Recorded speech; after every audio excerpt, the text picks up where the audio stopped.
already recording from the get go. We could have just started talking to begin with. Yeah. Okay. Oh, okay. So we got this fixed out. All right. I don't know if you want to take out the Take this the out tab right right here. there. So I had to chat. Okay, so now we can see it here fully. Alright, what's up, everybody? I hope you're all having a good day, good morning, good evening, good afternoon, wherever you guys are at. Today, Carlos and I were just simply going to be discussing about political extremism in America specifically. Granted, we would like to talk about it outwardly, but since it's best to just keep it simple and more domesticated, we prefer to have it that way. With that being said, this is just simply going to be discussions about left-wing and right-wing extremism and how they've been having an effect on us since a very long time, and how they still have an effect on us socially and economically and politically to this day. All right, guys. Yeah. So just some instructions, right? I'm Giancarlo Pinto, born and raised here in Brooklyn, New York. Dennis, you're. I was born in Bushwick, Brooklyn, New York as well, but I currently live in Queens, New York. Now, we're not political experts, but I do want to say that, like, we do, I mean, I feel like everyone has political opinions, right, that they express out there. So we did some research on, because Dennis wanted to start off his first podcast with American extremism. That's a jump off the deep end, Dennis. Why not? And but also a lot of stuff that we are gonna say is probably also coded with our opinions and our experiences. So, and if we do get stuff wrong, please do call us out on it. We do want to be accountable for the things we do say on here. We want to try to get better at talking about politics and whatnot. And yeah, so hopefully you guys enjoy this podcast. So I guess to start off, Dennis, right? Let's like understand first what extremism is, right? Yes. So there are different types of extremism, ranging from terrorism, racism, xenophobia, inter-ethnic or inter-religious hatred, and religious fundamentalism. The definition of extremism, according to the Oxford Dictionary or Oxford Language Dictionary, which Google uses to look up definitions, is that it's the holding of extreme political or religious views, fanaticism. Another definition of extremism is the term which is primarily used in a political or religious sense to refer to any ideology that is considered by the speaker or by some implied shared social consensus to be far outside the mainstream attitudes of society. The term may be used pejoratively in a bad way by opposing groups, but is also used in academic and journalistic circles in a purely descriptive and non-condemning sense. So just starting with that, like, what do you think, Dennis? Oh no, most definitely. That definitely relates to exactly what the term extremism is in all reality, and also just simply just keep it simple. It's just a simple holding of extreme views, whether it's religious or political. Now, granted, we can throw some charity and say that extremism can be in many sense. You could be someone that's very simple in one particular field, and then you can go into an extreme level of that field. But in regards to, since we're talking about politics and religion, extremism in that sense can have devastating effects to many people's lives, even up to the average Joe or the average Jane Doe. As Carlos explained it very well, in the dictionary itself, is just simply holding an extreme view of what it is that you believe in, right? How far are you willing to take those views and for what reason? One of the things I also want to explain about is why do some people or individuals get into extremism to begin with? A lot of this can break down so many factors. One of the most common factors, for example, is a terrible household, abusive childhood, a lot of traumatic experiences in that regards to lead someone down that path. Massive isolation, so having a hard time learning to connect with other people can shape your mind into how you view other people, since you don't really have enough knowledge of other people to begin with. So that can take you down a path of extremism, especially if you live in a household where you have a way of thinking and you share that amongst your family members without any opposing information to counteract that thinking. So this is like on an individual level that you're talking about, how extremism can be propagated into the individual, right? So an individual who is already primed, right? Let's say like probably comes from a bad home, doesn't have a stable home. They are probably more easily primed per se, at least in some of the research that we've done, to be exposed to extremism. That doesn't necessarily mean you're going to become an extremist just because you've been in a bad home or from a broken home. people who are very studious or very, I guess, like highly praised in society can also fall to extremism as well on their end. Now, that's on the individual level, and I feel like these are actually also factors that can cause people to, on a societal level, become extremists. So, like, many factors can impact why people turn to extremism. These are known as push and pull factors. Push factors are factors which drive individuals to violent extremism. These can be marginalization, inequality, discrimination, persecution, or the perception thereof, limited access to quality and relevant education, the denial of rights and civil liberties, and other environmental, historical, social, economical grievances. Pull factors, which are factors which nurture the appeal of violent extremism, for example, the existence of well-organized violent extremist groups with compelling discourses and effective programs that are providing services, revenue, and or employment in exchange for membership. Groups can also lure newcomers by providing outlets for the grievances and promises of adventure and freedom. Furthermore, these groups appear to offer spiritual comfort, a place to belong, and a supportive social network. Right? So, like, now we have the person, let's say, individual primed to fall prey to extremism, right, or fall prey to extremist ideals, and then all of a sudden here comes an extremist group and offers them that comfort, right? Offers them. So this is a pull factor where it's like, hey, do you feel like you're not being heard?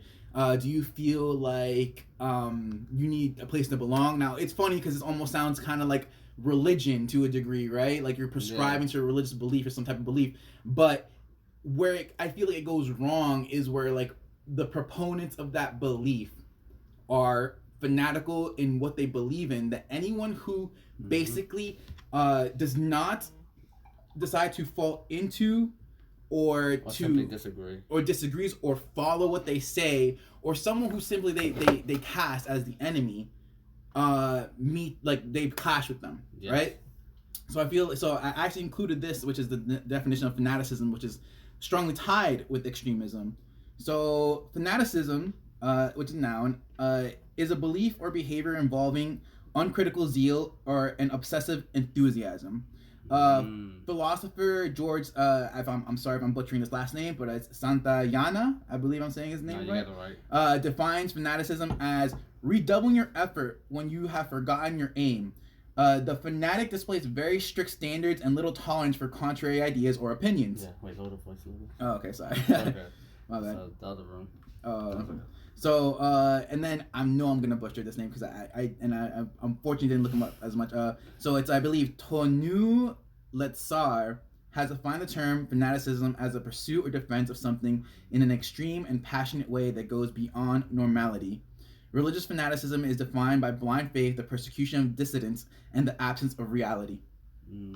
So, and this is where I feel like it goes wrong, right? This is where I feel like extremism is born, and why people then buy into, after finding this place they belong to, want to defend, this new home they found, want to defend the tribe, the group, the clan, whatever you want to call it, that now has taken them in, almost like adopted them, like, a lost child, and, you defend that. You don't want your new home, to be torn away, to be even badmouthed by people, because, because to you, it served good, right? And now someone is dissing what you believe in, dissing the thoughts that you have, dissing the people that you're with, right? Another thing I want to add on to that, so, like, for example, you made a perfect example, like, when some people are, like, for example, in a position of where they've been, like, through some type of trauma or devastation, and someone comes in and offer that type of comfort. One example I wanted to put onto that is, for example, like, after 9/11, when after 9/11 we went straight into Afghanistan and Iraq, as we believed at first hand that this was the people that was responsible for 9/11. We then obviously committed so many war crimes in another country that then led to the children of those people that were then killed to be extreme themselves, especially since a lot of these kids ended up going to what you can say was a Taliban type school that then prophesized them to then become extremism in the end, by taking advantage and exploiting their weaknesses and what they went through, which obviously makes a lot of sense as to why there's a lot of hatred fostered towards American troops and American imperialism across the globe in that aspect. Now, granted, since we're talking about American extremism culture, I just want to put that I just want to put that example for there to explain like how people get into that field to begin with. But we can expand on that specific I guess you want to call it maybe choice. Choice. You chose to talk about. So it is said, or I've heard it said by some politicians or some political analysts, that literally the Afghan war and the Iraq war were gifts to Osama bin Laden, because even though he died, his legacy of fanatical Islam still lives on. And the reason why is because it proved his view right, which is that the West is besieging Islam. The West is trying to tear away Islam, especially literally in these areas where Islam has been part of the culture for over 1,000 years now at this point, right? So like it's literally almost trying to like attack Islam in its home, or pretty close to, because in Iraq is literally right next to Saudi Arabia, which is where Islam was birthed, right? And the dominating religious culture would be Islam, so it makes sense to why that will always be threatened.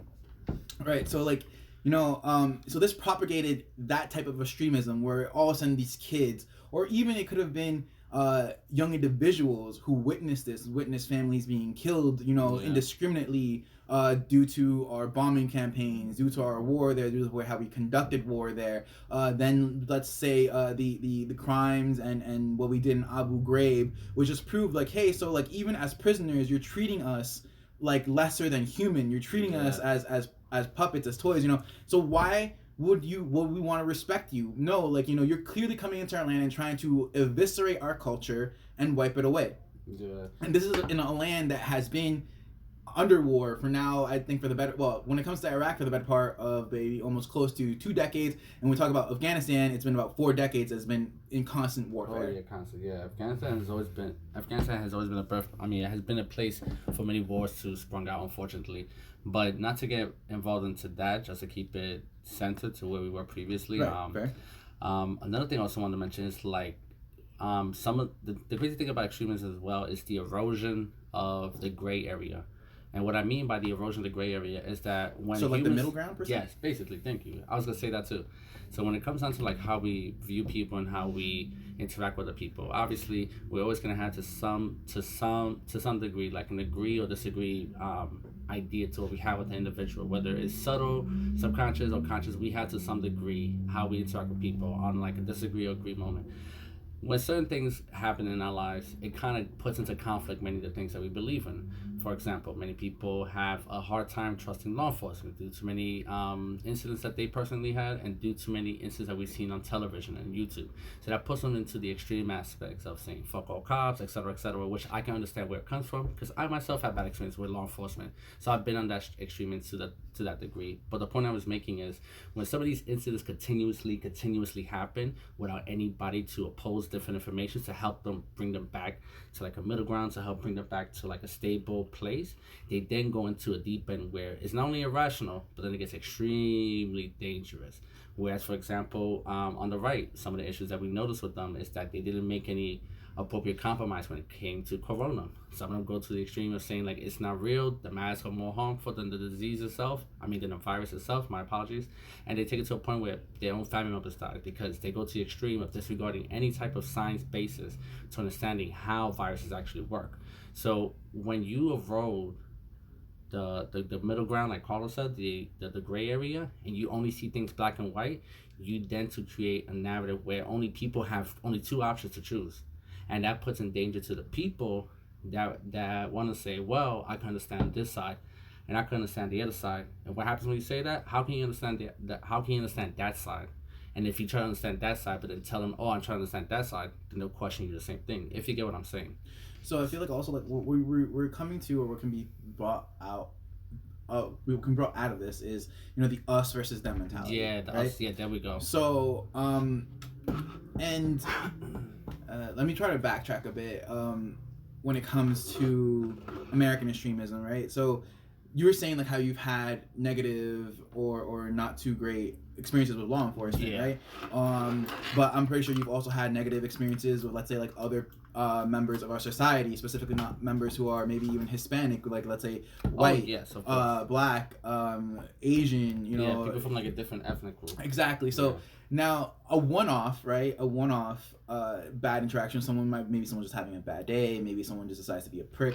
Whatever the reason, does leave a mark on you. But I'm pretty sure after a while, you're gonna just toss it away, be like, whatever. I'm not gonna hold my anger to that, and I'm not gonna get stuck in that moment that this person just pissed me off or talked to me in a certain type of way. I can brush it off.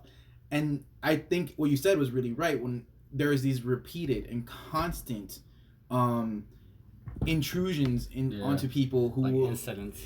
Or incidents that cause you to be like, all right, wait a minute, what's happening to me? It doesn't feel right. And now let's say, and this is where people get primed. And now there's this group who's saying, hey, you're being treated this way and it's wrong. Yeah. Right? But instead of saying you're being treated this way and it's wrong, let's try to justly find a way to go about resolving it. Instead, they want to take more extreme actions. They want to take more violent or more civic unrest type of actions, right? So I think maybe two really good comparisons here, since we're comparing extremist right wing and extremist left wing ideologies. Is so let's take the KKK for example, and then on the other hand, maybe let's even go with the Black Panthers, right? Mm-hmm. I guess since that's polar opposites, but I also feel at the same time people always try to compare them, even though it's not exactly the same. They're not. Not even close to. So one's a little more supremacy, the other one's more for trying to look out for other people. Fair. So now, the KKK or Ku Klux Klan, as you might know them, was started after the Civil War, right? Oh wait, sorry, not to cut you off. Leo made a good sense.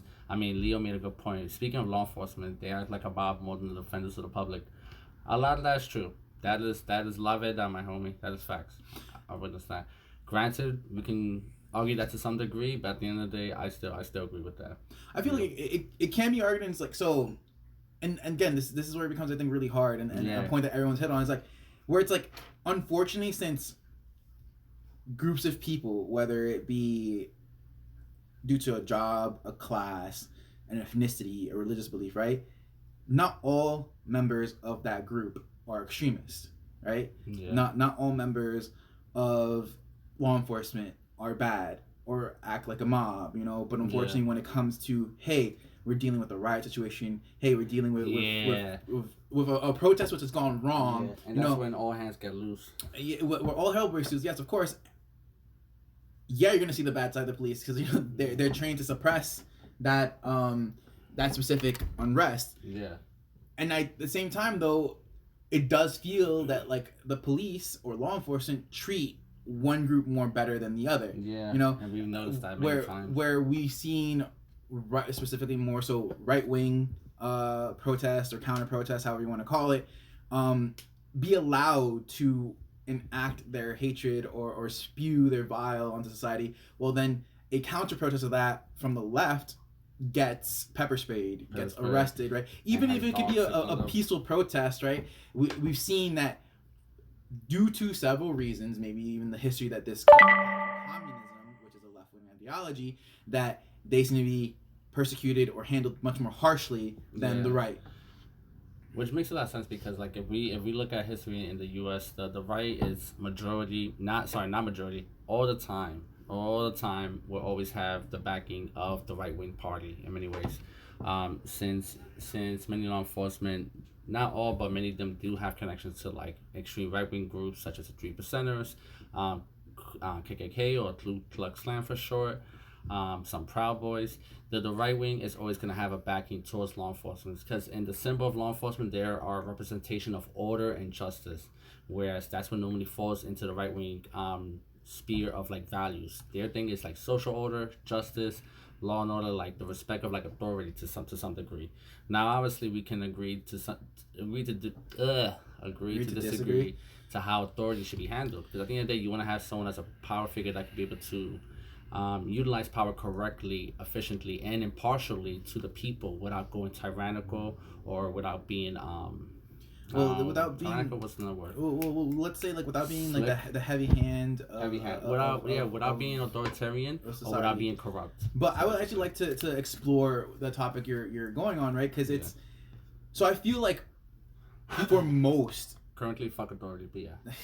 Sorry. for most of our history, the right has agreed with the police or supported the police. But I feel like with the last presidential term, the last presidential administration, that completely turned on its head, right? Yeah. Because I'll say something after for the longest time, yes, Trump said that he's the law and order president. He's this, he's that, but he actually caused more and even inspired more acts of violence, of murder, of some type of civil disobedience towards authority, towards the police, and that eventually culminated in the January 6th siege, in January 6th, 2021 that was a crazy siege of the Capitol, where 5 people died, one of them being a police officer. Yeah.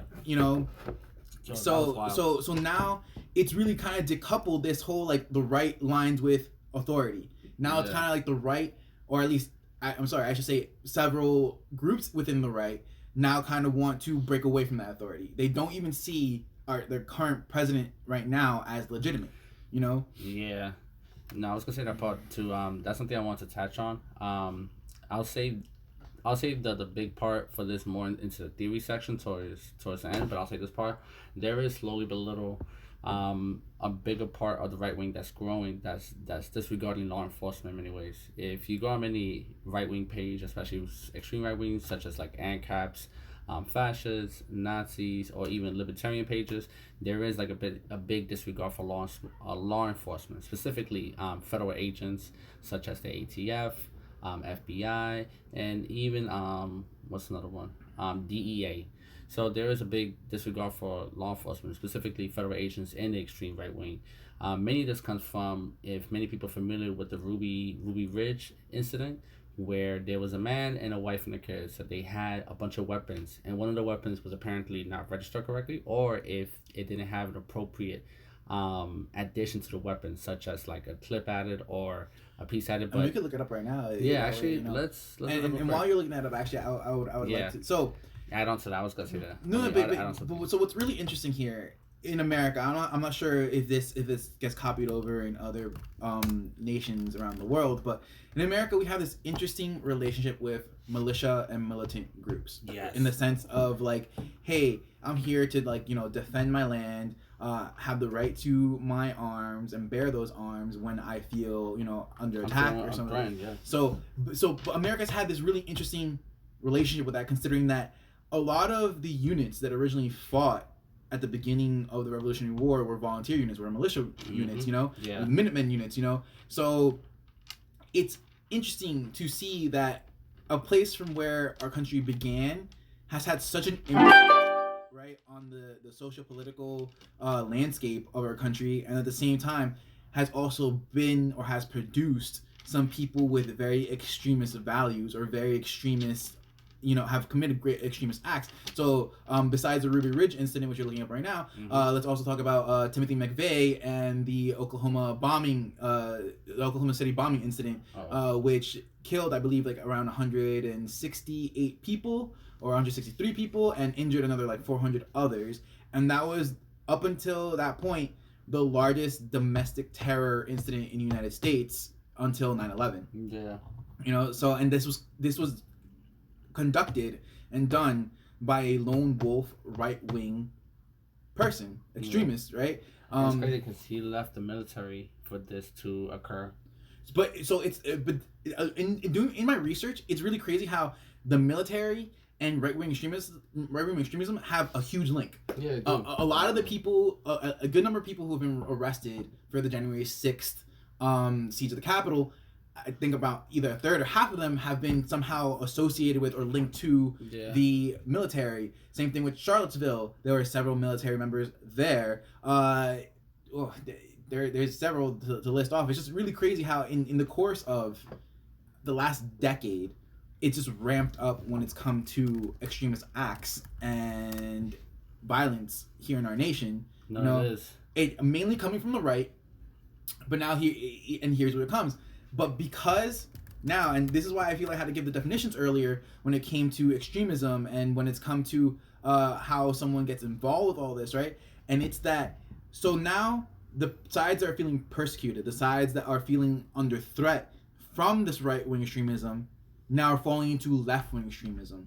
Now, people who feel threatened by right-wing extremists, right, or right-wing groups, especially those who, I guess, in their belief or the way they espouse themselves, hold on to either a white ethno-state or that the United States is a Christian country, or So are you saying that this is people that are in the right wing that are threatened by left wing? No. So what I'm saying is how the right-wing threat, right, has caused a left-wing threat. Oh yeah, of course. So Yes. so this is where you have Antifa and Black Bloc now coming into play. Yes. And now countering these people, right? And now I think a really good question that can be brought up or asked here is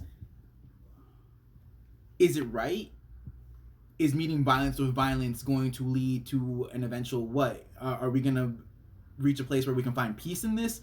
Or are both sides going to try to rev up their levels of violence till we're fighting almost close to a civil war in the streets of America, you know?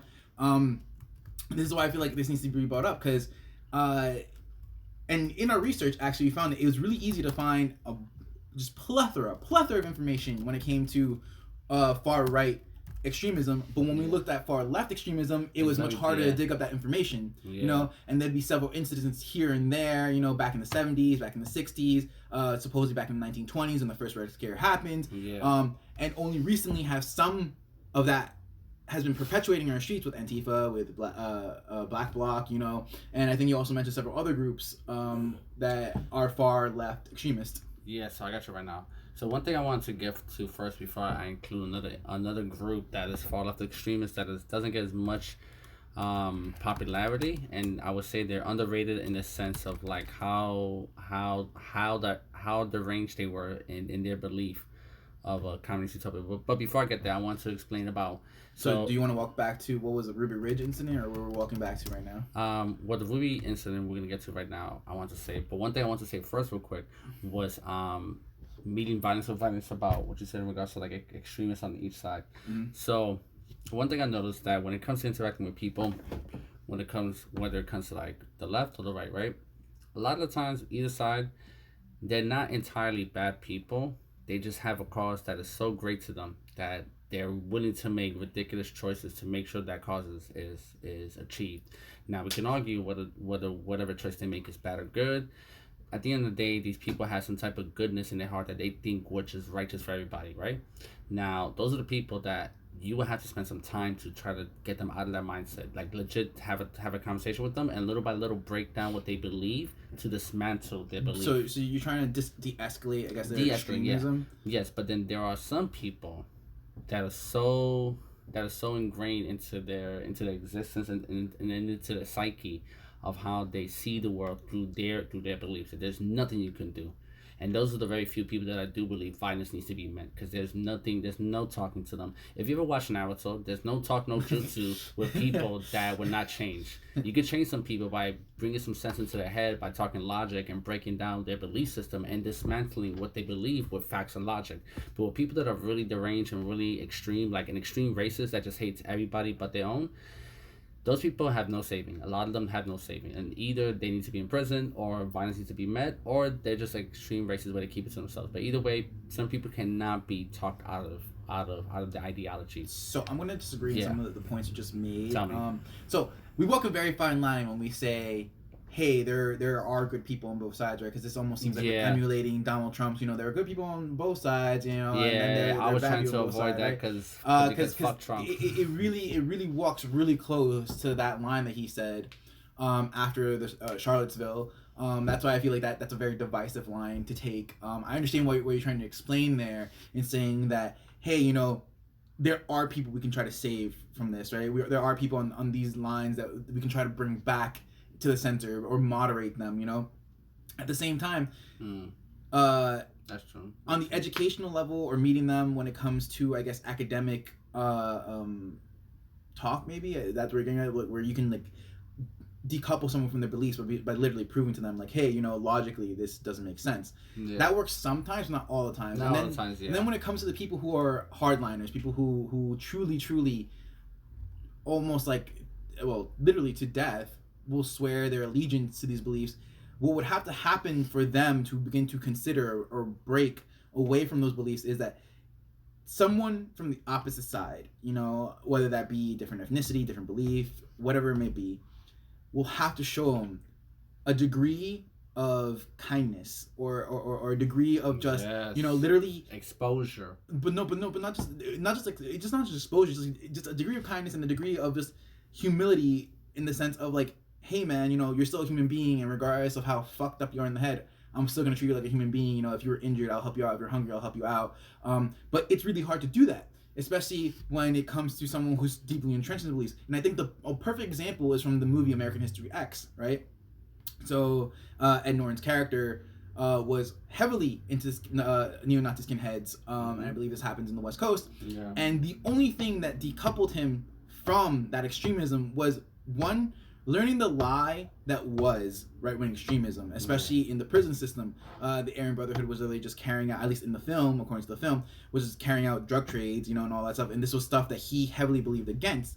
And when he didn't want to fall in line to that, they assaulted him. And then on top of that, he was shown extreme degrees of kindness and consideration by an African-American prisoner, regardless of the fact that this dude was an ultra-racist and hated African-Americans. This guy still was willing to not even meet him in the middle ground, but go beyond that to be like, really, you're gonna hold on to like these hateful views, white boy? Like we're both stuck here behind these cages. We're both screwed, so we might as well just stay together and work together. Right. So no, but that is very true. Like exposure is definitely helpful to people to break out that mindset. And then another thing I like to add, there's like one more type of person there, and it's the power player, right? Mm-hmm. So some people maybe don't hold these beliefs true to heart. Some people maybe don't espouse everything, they don't practice everything they preach.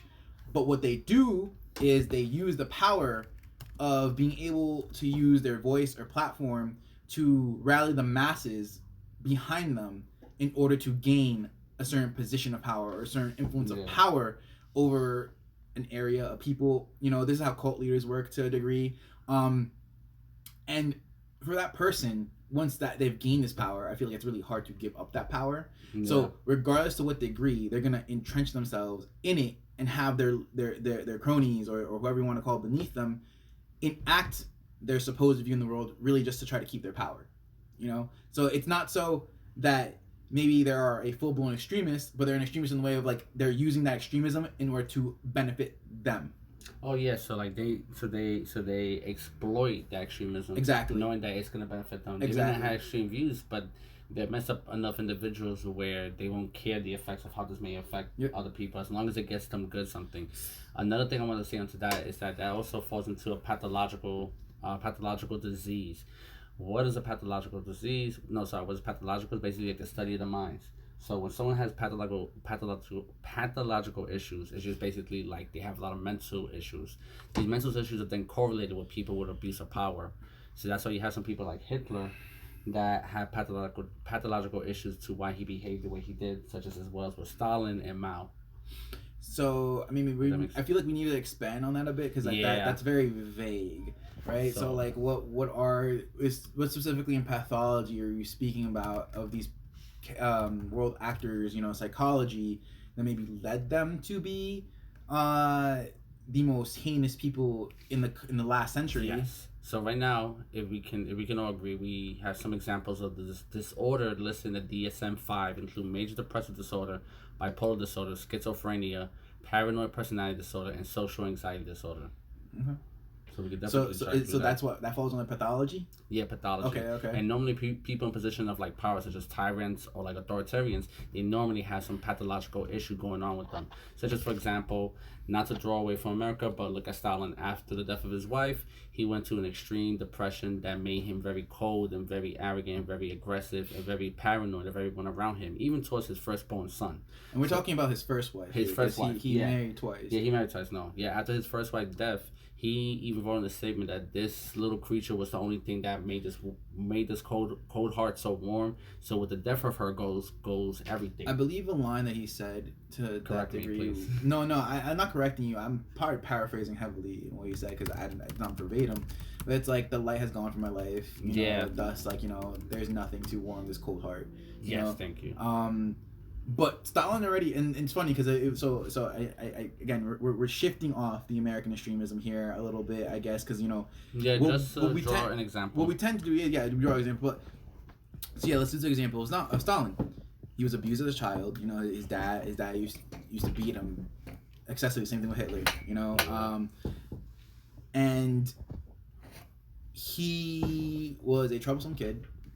His mother wanted him to be a priest, but he did not want to do that, and he ended up, eventually finding communism or Marxism at that point. That it wasn't communism yet, fully in the Leninist view, and he's like, oh, here are these troublemakers who like, I'm a troublemaker, and let me join them because I feel like they have like a very interesting go at this, and then when he got into the power seat of the Soviet Union, he just did some of the most heinous shit ever. Well, even against his own people, because so Stalin was Georgian, by the way. He wasn't a Russian. He was a Georgian. And that's what got people out funny. They say a lot of authoritarian leaders are not the leaders of, are not the ethnic individual of that nation. It always comes from someone from a different nation, most likely right next to that nation. Which you find it funny because Austria was next to Germany. Fair. Georgia was next to Russia. The I feel like, so if we're gonna, sorry if we're going off a little bit. Sorry we're going off a little bit. If we're here to cover that, so it's like Georgia used to be part of the Russian Empire, right? And then eventually also became a Soviet satellite state when the Soviets were able to take it over. Yeah. And then when it came to Austria is a German or Germanic nation, which the reason why it broke away from what eventually became Germany is because Austria was Catholic and what is Germany proper today was more heavily so Protestant. But if we were to go down that rabbit hole, we have to go through history, religion, and let's not, because that's not the topic today. Yeah. The topic is American extremism. So nothing. So back to the whole right wing extremism and the left wing. One right wing I want to say was the whole issue of the Ruby Ridge incident. So what is the Ruby Ridge incident? The Ruby Ridge incident basically was a site of an 11-day siege in 1992. In 1990, these braces make it so hard to speak. In 1992, in Boundary County, Idaho, near Naples. It began on August 21st when deputies of the United States Marshal Service, USMS, initiated action to apprehend and arrest Randy Weaver under a bench warrant after his failure to appear on firearm charges. Given 3 conflicting dates for his court appearance and suspecting a conspiracy against him, Weaver refused to surrender, and members of his immediate family and family friend Karen Harris resisted as well. The hostage rescue team and the Federal Bureau of Investigations (FBI) became involved as the siege developed. Now, to get to basically the summarization, during that siege, his I believe his 17-year-old kid got killed. Because it was not only him and his wife that was armed. It was him, his wife, his son. Because I believe he has 2 sons and 1 daughter. One of them was killed. His wife was also shot as well with her kid in her arm. Randy happened to survive. So this is one of the big right-wing talking points by a lot of right-wingers when it comes to discussions about, look at the government, what's going to do to you. The government's going to come to your house and they're going to come and try to shoot you. So that's one of the fear-mongerings, which I can understand where it comes from. Like, yes, fuck the federal government to some degree, but in regards to how it was portrayed, some of this can be propaganda to some degree, right? But another extreme group that I wanna list is called the Weather Underground. This is a left-wing extreme group. This is a radical left-wing militant organization first active in 1969, founded on the Ann Arbor campus of the University of Michigan, originally known as the Weathermen. The group was organized as a faction of Students for a Democratic Society National Leadership, officially known as the Weather Underground Organization, or WO. Beginning in 1970, the group's expressed political goal was to create a revolutionary party to overthrow American imperialism. Now you have here another group. Here's something funny that's very interesting for many of the extreme groups that we have here in America. Whether right or left, they all hate the American government. They hate them for different things, but they approve of them for some things, right? So, for example, the right wing hates the American government because they believe the American government is producing degenerate society, is producing degenerate influence onto society. It's the Jews that are taking over the banks, taking over our house. It's the blacks and the Hispanics that are taking over our livelihoods, our jobs, etc., etc.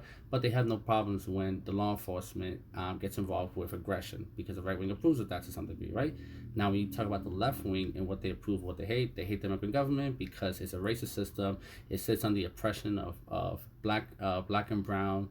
Um, correct me because I got tongue twisted. It stands upon, at least it stands on the back of like black and brown slavery. Well, not just that, but right, the United States and many European empires to go along with that, definitely benefited from the oppression and subjugation of other ethnic groups. Yes. And then when it came to what happened in their home territory, so like here in America, the Americas, I say both North and South, there have been several different incidences and different times when the ethnic, it doesn't have to be a minority, but the ethnic group which has less societal power in that society has been persecuted in some type of way. You know, yes. So if we go back here to America, in the American example, we can look at, let's say, Native Americans. You know, they've been pushed off their land constantly, and finally got basically thrown into reservations, which were literally the worst part of the land. You know, that they can try to cultivate or try to live off of, and to them, you know, it's like I can understand where it's like, hey, basically our ancestral land has been stolen, and on top of that, our people have been massacred. You know, to the African American who is descendant of African slaves. Yes. It's like, you used my people to get wealthy. You used my people to basically build up your nation. Your nation is built on our blood, you know, and I don't feel like that's been rectified in any type of way, regardless of the civil rights movement. And this is talking in the extremist view, I guess, maybe, that the civil rights hasn't done enough. The civil rights movement hasn't done enough to rectify that type of abuse that happened for 400 years in the United States. Now, and then let's jump over to Hispanics or even Asian Americans, right? Descendants of people who came here to work not plantations, but certain farms, ranches, or to work on the railroad, right? But we're not given the same rights as Caucasian Americans, and still treated like second-class citizens. And still treated like second-class citizens. But an America has this very dirty and very hidden history of oppressing groups, right? And we're not even just talking about ethnic groups who fall outside of the what you would call Caucasian race, right? Even within the Caucasian race, it has also expressed certain types of racism and certain types of actions that act upon that racism. The Irish suffered to some degree for a long time because they were Catholics in this nation. At its founding, were founded by Protestant, Christians. The Germans, because they were not of Britannic stock, faced some type of persecution. The Southern Europeans, when they came over here, Italians, Spaniards, Portuguese. They all had a fair share of going through like some type of discrimination before they didn't get accepted. Correct. And then on top of that, and I feel like this is where we get into when it comes to, I guess, far left extremism, especially currently, where it's like, I've heard it say, hey, even though those people suffered some type of persecution, some type of racism, some type of anything against their people, they still had white privilege, right? What you mean? You mean the people that were let's left wing Caucasians, but also like I call it far left extremism because when you're deplatforming, right, speakers of the opposing side, which you could, and if you were to argue them or you were to discuss with them on the same platform, I'm pretty sure you can quickly undo their beliefs that they're trying to spew out to the public. But when you deplatform them, when you siege a college to deplatform them, when you try to cancel events, are you not infringing upon freedom of speech? When you cancel people for merely even trying to criticize or have talks about gender, ethnicity, and stuff like that, when you try to just cancel people, again, is that not infringing upon their freedom of speech? What happened to Dave Chappelle recently, or what they try to do with Dave Chappelle recently. Honestly, The voice. Jesus, no, you're man, yelling. You have to project. You have to yeah, project. I know, but I'm not trying to reach it over there. Sorry. I'm also trying to cover up the noise. No, but I'm trying to cover the noise that's coming from there as well. My bad. Do you not hear the noise coming? No, I don't. That's why I got the door. Well, I try to close it. Okay, my bad. But anyway. Sorry, buddy. Yeah, continue. Yeah, but one thing I want to say in regards to that, like some of their justified reasons when it comes to the left wing is that they're doing it all in the sake of like preventing fascism, right? Which I understand where it comes from, but they don't understand that they then create a fascist outlet. Because when you then disregard one group of people and start telling them that they were this one particular way. Now, I know some people are going to lead us to the discussion of like people holding right wing rallies, some people holding Trump rallies, etc., etc. Granted, I'm not fond of Trump either. He's someone I despise. I blame him for so many things, for Corona and such. But the one thing I can understand is that by going after someone's protest and going after it, if they're not preaching anything legitimately hateful, then you're kind of bringing them back into that group to begin with. So you're kind of reverting them back into other extreme methods by deplatforming them. Whereas like if you was to challenge them and you disrupt their way of thinking, they don't really have that much to fall under. Now, don't get me wrong, he has a point. Like some people cannot be reasonable, some people cannot speak properly, and they will not understand no matter how much you break it down to them. And sometimes violence does have to be met. But I think it's better as opposed to just jumping on a bandwagon and automatically attacking them. Because then once they get used to that, then they're gonna start automatically reverting back to how they're gonna have to do it, which is more violence. So I think what we're talking about here is the vicious cycle, right? Yeah, it's a vicious cycle. So and this is why we had to speak about when it comes to people's held beliefs and what they wanna. One quick thing I want to say. Okay. Now, here's something I want to make clear. If someone getting a microphone and saying this group of people needs to da da da da and this group of people needs to go da da da, then I can understand to where they need to get their face popped. So I think that we have two questions in the chat that I think we have to answer here. Okay, so what do you think about Nicaragua?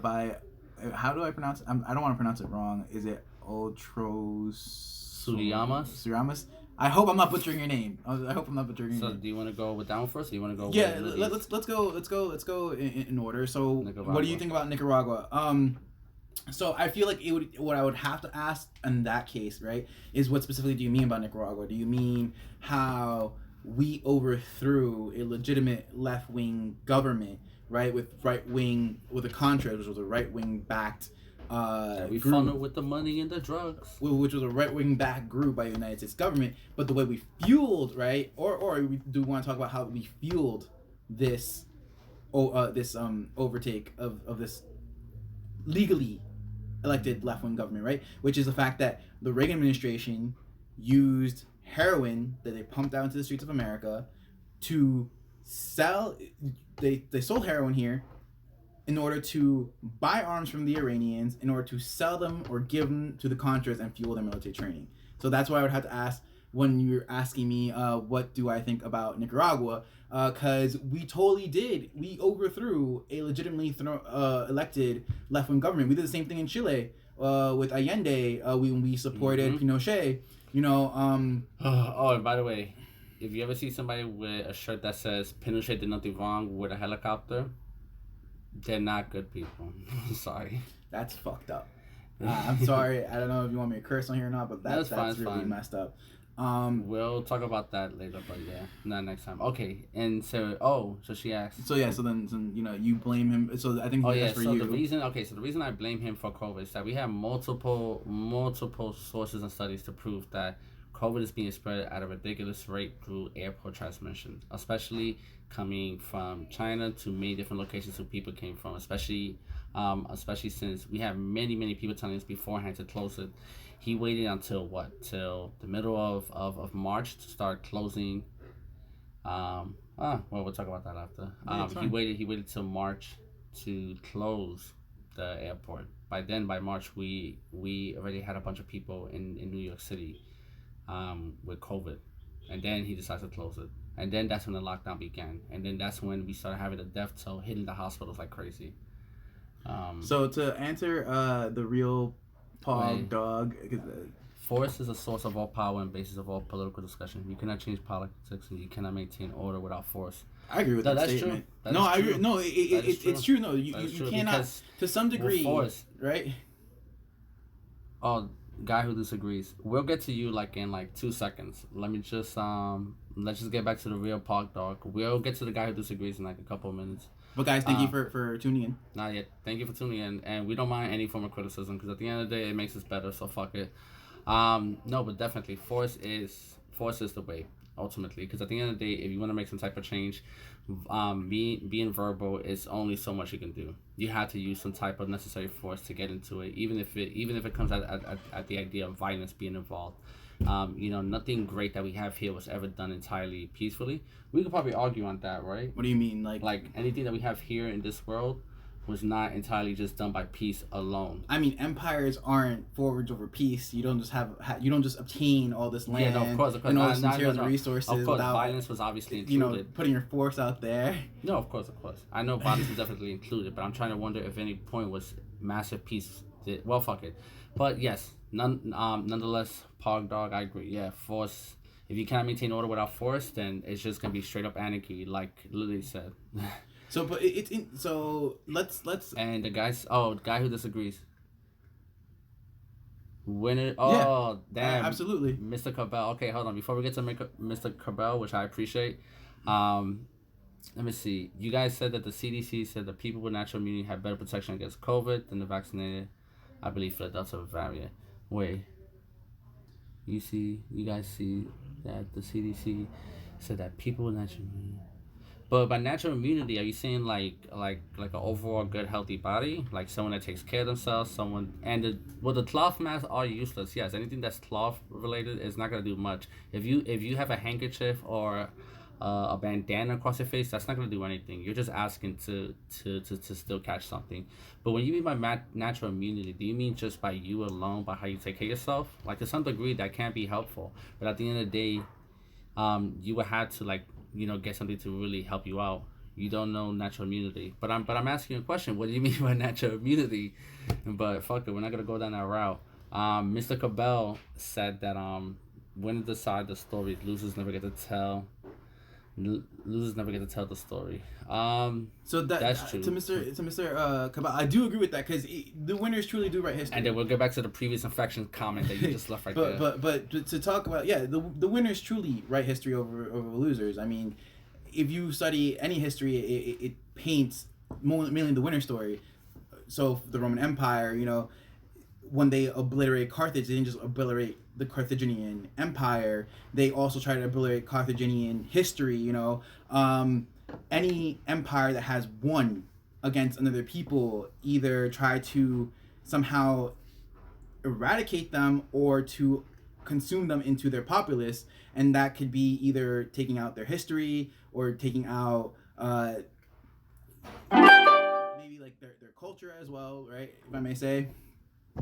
Okay, and guy who disagrees. Yes, that is true. If you have caught COVID, you have a better fighting chance against COVID. God forbid if you get it again, than you do by the vaccine. Why is that? Because when you get the vaccine, you're getting the one spike protein, as opposed to getting the whole entire protein when you get you get sick with COVID. Because when you get sick with COVID, you get the whole entire protein, which then makes it better for you to fight it off. And yes, you hold it longer. But at the same time, natural immunity still doesn't mean nothing. You gotta elaborate. But yeah, you were saying something. No, but also to a guy who disagrees, it's like to get natural immunity though, you're also still gonna have to accept losses, right? Because not everyone is gonna be able to handle this virus, as well as someone who maybe has taken care of yourself, as you stated, or who has a better robust immune system than other people do. And just to make it clear, not to cut you off. Yeah. Just to make it clear, I have asthma. I haven't gotten vaccinated yet, to be exact. So God forbid if I do get it, and I'm a very fit person, he can ask you. I try to stay as healthy as possible. I don't drink like that. I don't smoke cigarettes. I do as much as I can to take care of myself. If I get it, I don't think I have a fighting chance because of my asthma. It is what it is. So, natural immunity doesn't entirely mean everything. It does mean something, but it's not the entirety of someone's health. So I feel like when it comes to the question you're asking now, then why are they denying vaccine passports to people who have had COVID, right? So I guess, this is a guess on my part, right? Which is saying, the U.S. government wants to maybe in a way be like, well, can you prove you got COVID? Is there a way to tell you got COVID without about being hospitalized, with just staying at home and I guess self isolating? That's why they want instead to do the vaccine mandates and all that on their end. Actually, you have disagreements with the vaccine mandates too, don't you? Yeah, of course. I'm not entirely fond of it because there are legitimate concerns for people that do have side effects from the vaccines. We have seen a bunch of people already having some type of heart problems, myocarditis, if I'm not mistaken. Apparently, that's what's causing issues to some people that do have vaccines. But at the same time, realistically speaking, I'm only against the vaccine mandates in the sense that it's harming the business aspects to many people that want to thrive in a business, but they have medical issues in regards to how they want to go about it. So I don't want to like say that you. What am I saying? I don't want to say that you shouldn't get the vaccine because ultimately, I know if I get out, I'll probably be in a better hands. But at the same time, make the choice that you deem is responsible. I'm against it because it's limiting to many things that people can do with themselves, especially in business wise. So the real pog dog, actually, like I like what you're saying yeah, here. The real pog dog. Yeah. So like, so that's true. There are no good or bad guys in war. The idea that one side killing is more noble than the other is foolish. Morality is divorced from combat. I absolutely agree with that. Killing is killing. It's akin to murder. Why do we do it, right? So if they attacked us, we feel like we have a right to defend ourselves. If we're attacking them, we must have a reason why we're attacking them. Now, war is I am not part of the military. Dennis, I know you've never been part of the military, so we have no stance on this in the sense of like we have no personal experience. But war, even from a secondhand, thirdhand experience, can still be seen as a very bloody affair that has no noble cause. I feel like we build this nobility or this allure of glory of war in order to try to psych out the people who are going over to war, over to commit these atrocities, over to commit this killing of another fellow human being, to be able to, I guess. Cabell will get to you in like 1 second. But yeah, so I'm sorry that cut me off. No, actually you go with Cabell. The war. No, definitely.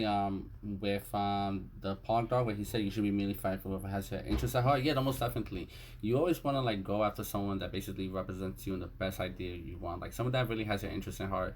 And that's why you have some people that idolize certain particular political figures as like God, which you shouldn't, because that runs across that you may never see this person as imperfect. So you should always defend someone that has your interest at heart, especially if that someone has a position of power to get it done for you, especially, right? Actually, on that note, and I know right now we're going through the chat, but there was one last word that I wanted to include here, which is factionalism, right? We're gonna answer Cabell in like 2 minutes. Got you. So for factionalism, right? So factionalism is a condition in which a group, organization, government, etc. is split into two or more smaller groups with differing and often opposing opinions or interests. Despite this, the benefits of a factional system are often overlooked. It is often incomprehensible to outsiders to consider why members of a board organization would engage in factionalism. This stems from the assumption that the natural factional relationship is one of conflict and strife, when in fact factions are often able to engage in productive cooperation. In any political organization, there are likely to be many highly opinionated and passionate people. The existence of a factional system allows operations to be more predictable and stable.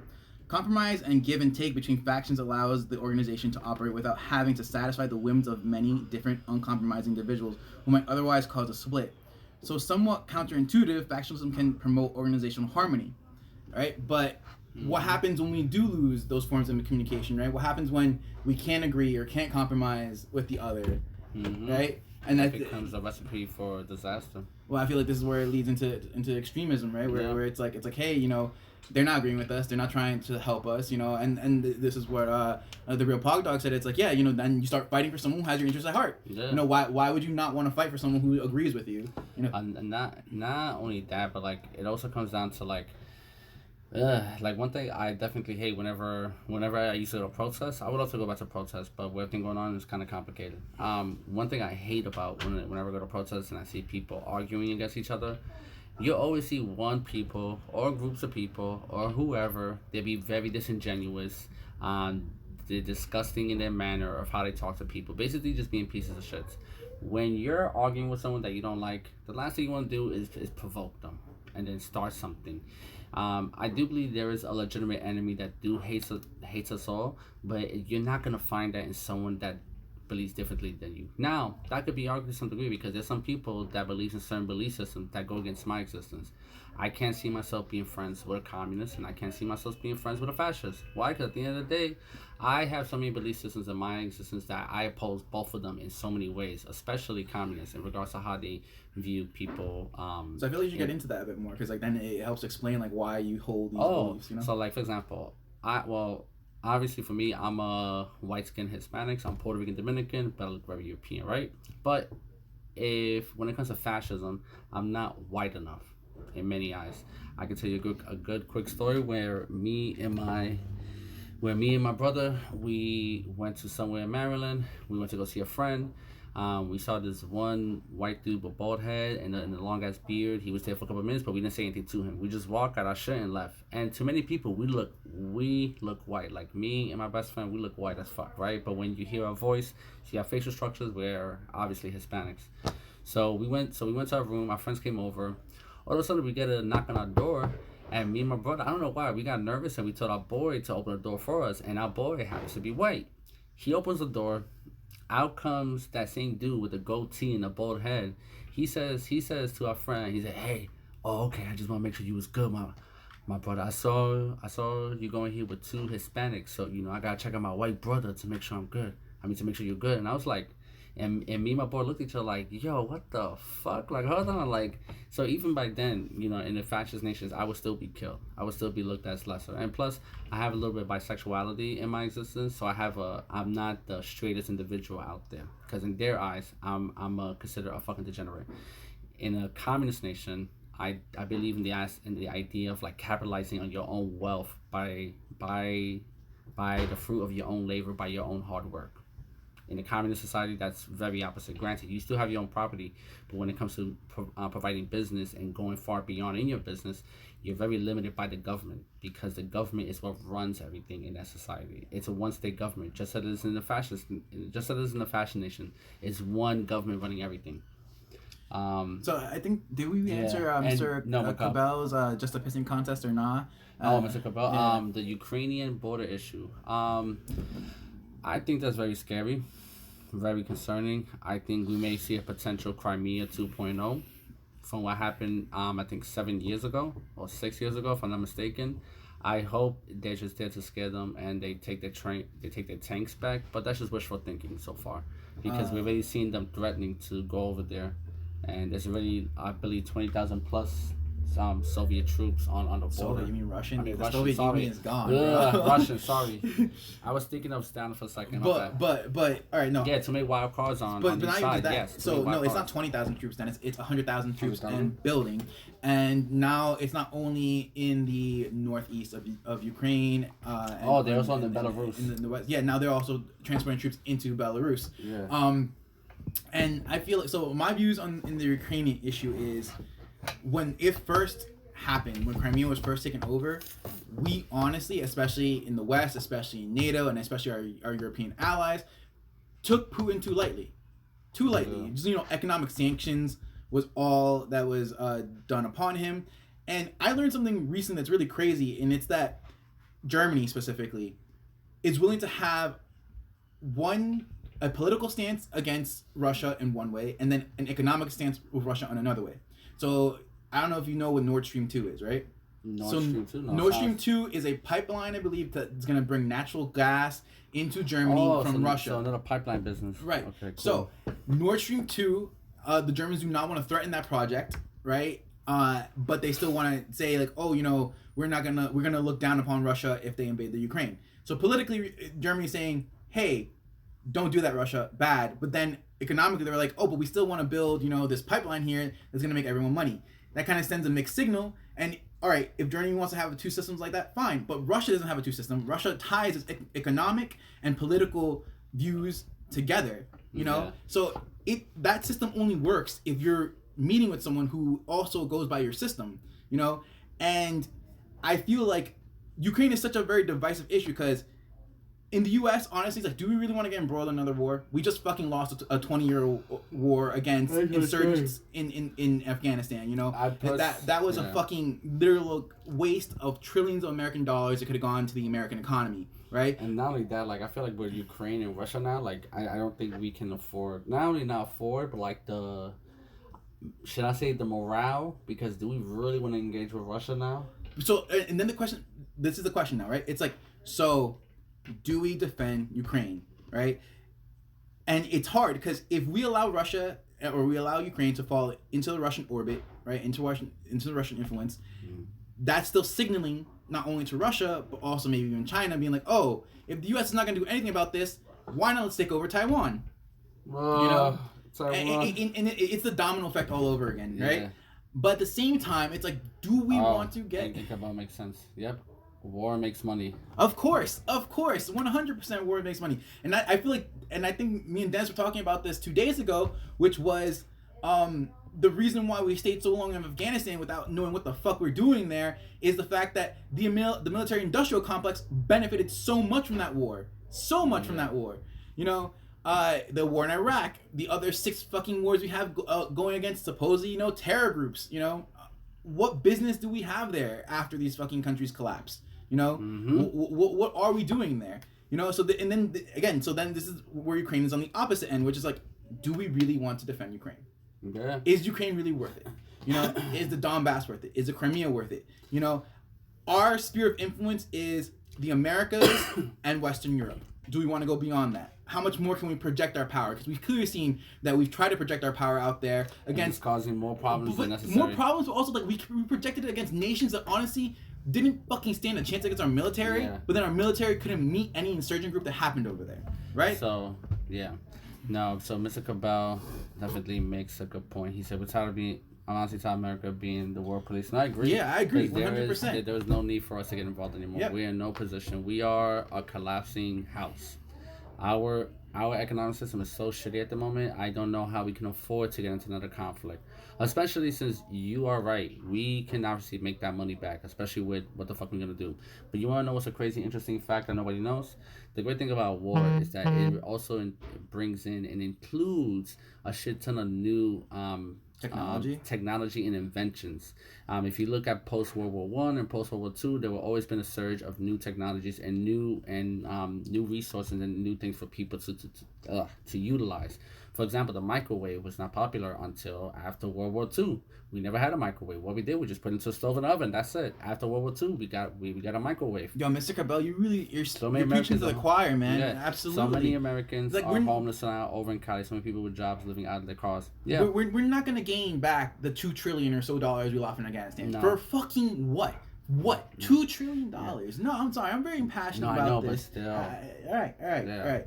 But still, we're not gaining back those $2 trillion. No, of course not. You know, our infrastructure is shit. We have homeless people, as you say, Mr. Cabell, all over the place. We're not handling that problem.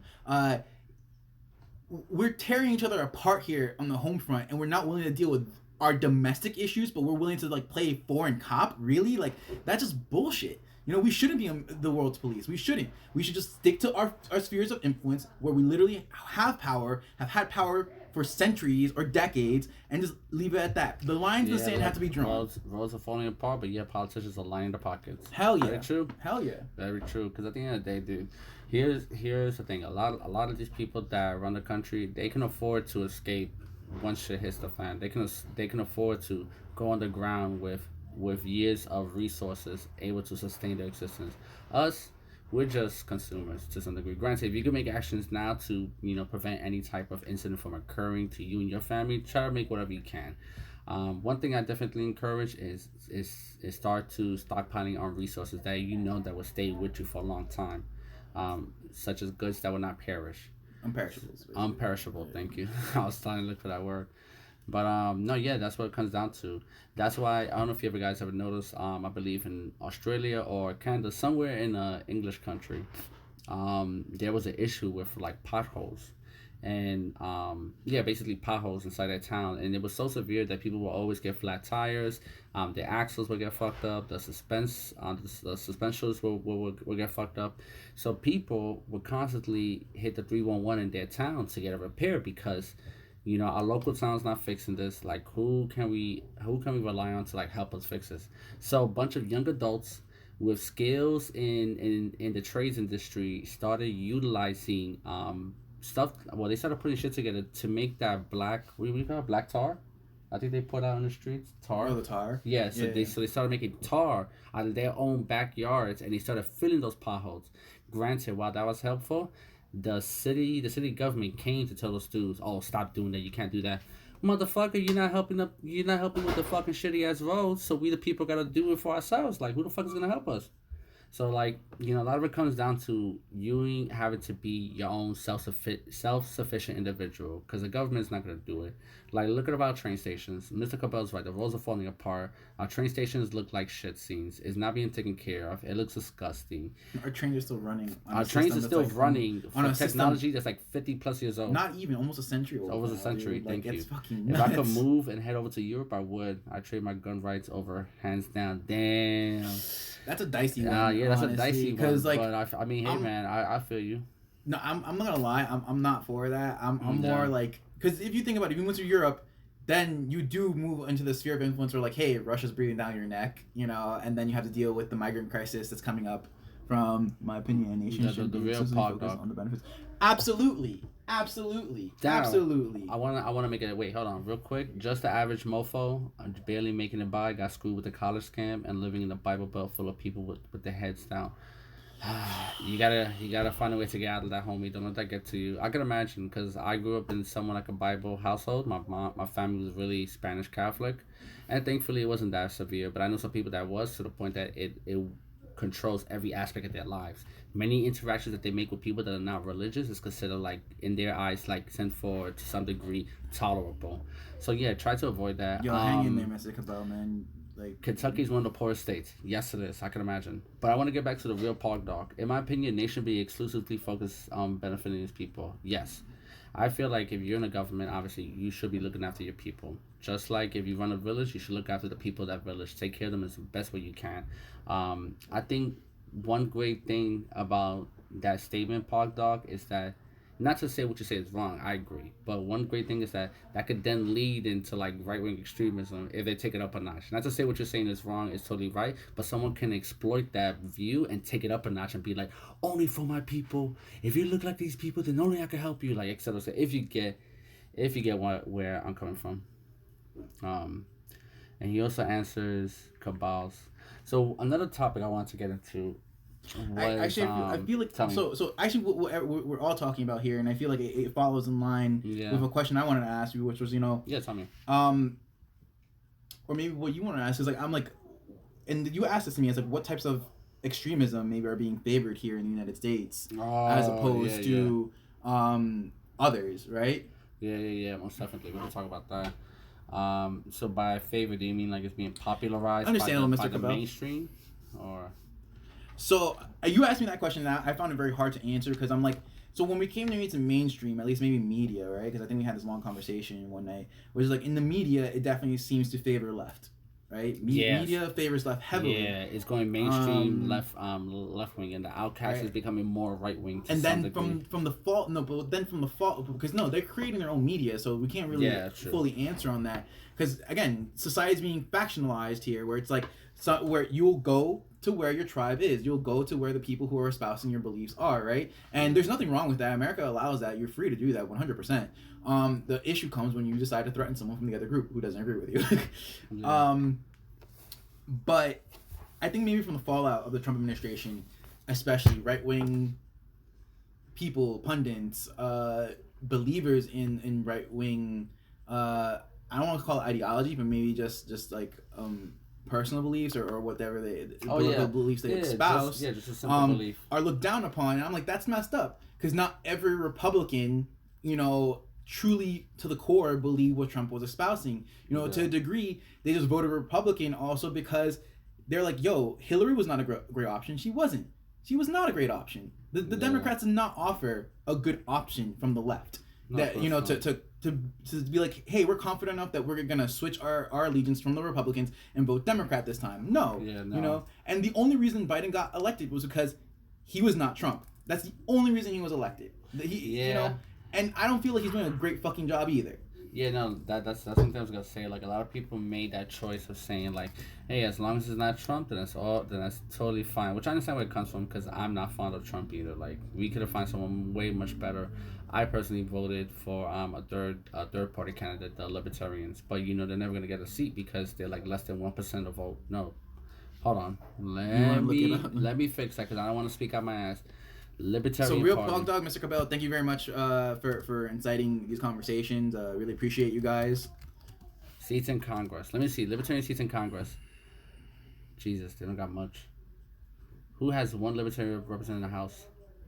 Justin Amish. Justin Amish. He's the only. But so Republican Independent. Wait. So, okay. So percentage, so less than 20%. Oh, Virginia. But that's I was about to say this goes by state, isn't it? Even like overall the country, Yeah.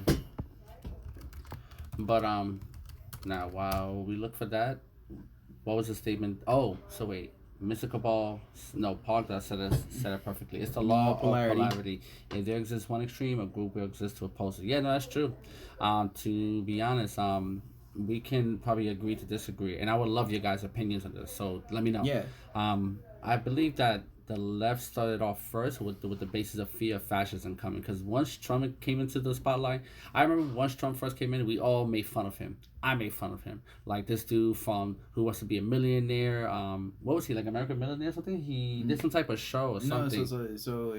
Oh my God, The Apprentice, dude. The Apprentice. Thank you. I was like yes. blanking out for a second. Yeah, sorry. So he did obviously the Apprentice show, and we all saw him as like this asshole of a boss trying to have himself an apprentice, etc., etc. And we all looked at him and found him funny.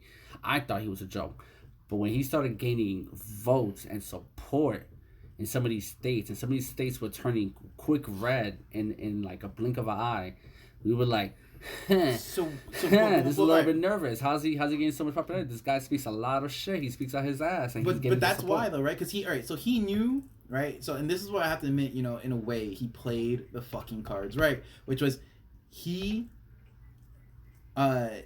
hit a base where people who felt marginalized, right? Yeah. People who felt like during the Obama administration, due to the fact that possibly now an African American was in office, some people on the left took it upon themselves to be like, oh hey, now I can freely criticize white people, and I can freely criticize conservatives, and it's like, why? It's like why would you do that when it's like it doesn't, just because one side won doesn't necessarily mean the other side is wrong.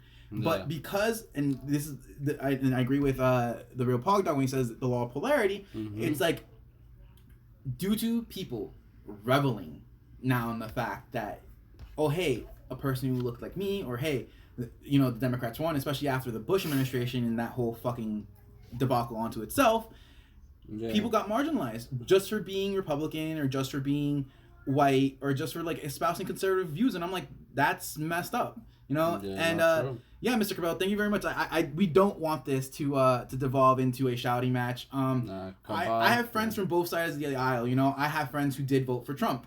And I'm like, I don't see anything wrong with that. They in this country, and this is why I feel like we're so lucky.